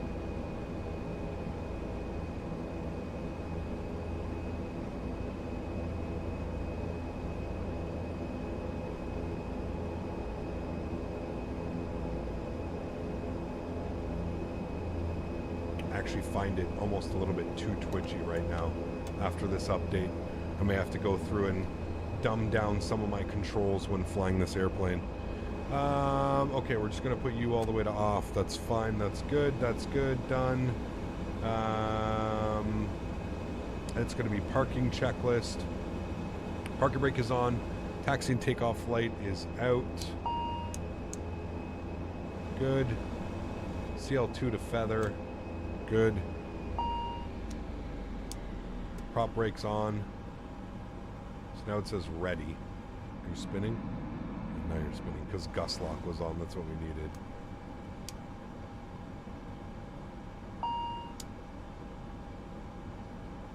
It's like reversed itself now. Anyways, whatever. It says that it's on, but it's not really on because it's still spinning. Anyways, that's fine. Off. Off is on and on is off. We definitely cocked this one up, chat. We broke it. That's fine. We'll come down here. Let's go ground power. Let's go wheel chocks. Let's put our tail prop in. And we'll make sure that we get our external powers on. Good. And then we can go ahead and shut down engine number 2. Beautiful. Transponder. Stand by. And seatbelts. And beacon lights. Seatbelts. Beacon lights. And there we go. Ladies and gentlemen, welcome back to Christchurch. Beautiful arrival. We'll go ahead and, no, not you, we'll go to GSX and we'll request deboarding. Beautiful. Open up the main door, open up the cabin door. There we have it, chat. A successful day of flying. Not a bad park job at the end there. We kind of got it. Took us a little bit, but we got it. You did a great job with the shared cockpit flight with Jeff. Thanks, Saba. Appreciate you, man. Thank you very, very much for your support. Cool. Sweet. Well, there we have it. Another successful day flying, in my opinion, to one of the most scenic airports that you can go to. Queenstown. Again, scenery is linked above if you want to pick something up, if you're interested in picking that up. Fantastic scenery. I can't say enough good things about it. It's absolutely fantastic. Thank you, everybody, for being here today. I really do appreciate it. I hope you guys enjoyed today's flights. It was a lot of fun to do these. Really, really, really looking forward to... really looking forward to tomorrow's flight as well. We're going to be back in the 737 tomorrow. We're going to be doing some Ryanair, Airbuzz, or Buzz, whatever they're called, their subsidiary. We're going to be going from Krakow to... Where are we going tomorrow? Shit, man. You'd think I'd know by now what we're doing. New airports, that's why. Krakow to Burgas to Bratislava. That's where we're going tomorrow. So it should be a lot of fun, something a little bit different. A little bit of a longer stream tomorrow. I think all flights, we're looking at 3 hours of flight time tomorrow with probably about an hour to an hour and a half on the ground. So it's going to be a little bit longer of a stream tomorrow. Maybe just to make up. Yesterday was a little bit short. Today's, I guess, not bad. 3.5 hours, pushing closer to 3 hours and 45 minutes. But nonetheless, a great day of flying, man. Thank you, everybody, for being here. Appreciate y'all. Let's go ahead and restart the Kutal script. Let's jump inside. Let's go ahead and close you, close you, close you. We'll get this ready to taxi. Good. You can come off. We'll go ahead and go upstairs. We'll get the lights on for the arrival. Yes, yes, yes. We want all of those on. Good. We'll give it a second for the engines to spool up here, and then we'll be able to watch our replay. Thanks for another great stream, Cap. I'm looking forward to tomorrow's streams. Thank you, Harry. Appreciate you, man. Should be a lot of fun, man. Definitely looking forward to that tomorrow. So, prop brake on. Is that going to make it spin? That makes it spin. Okay, weird. We definitely broke the hell out of that. Cool. Let's watch our replay, shall we? Good. We can bring this forward just a little bit. Seems to have cleared up real nice, actually. What's the most recent Mentha report? It's actually cleared up really nice. Go ahead and watch it from here. Watch some replays of us coming in. Beautiful approach, man. I just wish they would optimize the scenery a little bit more, because it really, really needs it, man. You broke it. So funny. Clip it and send it to Hans. We definitely broke it. Off is on and on is off right now. I don't know what's going on. So, I'm going to see Germany, USA, and Finland, Sweden World Championship games tomorrow. Very cool, Benjamin. Enjoy that, dude. Enjoy that for sure. Thank you, Leonard. Thanks for being here as well, man. All right, guys. That's going to be it for me. Thanks so much for being here today. Thanks so much for watching. Really do appreciate it. Again, mods, donators, sponsors. Thank you for everything that you do for the channel. Thank you all so much for your support today. Thank you to all the newest members. Had 10 new members today, so it was an awesome day for memberships. Yeah, live again tomorrow, 7:37. Gonna be fun. Really looking forward to it. Enjoy the replays. Enjoy the outro music. Have yourselves a wonderful Sunday. And again, call your mom if you haven't done so. It is Mother's Day. If your mom's not around, well, then we keep her in our thoughts and prayers. And looking forward to tomorrow's streams and jumping back in the 7:37. Enjoy the replays, guys. Have a great Sunday. Enjoy it. Enjoy the last day of the weekend, and I will see you guys all tomorrow. Happy landings, my friends.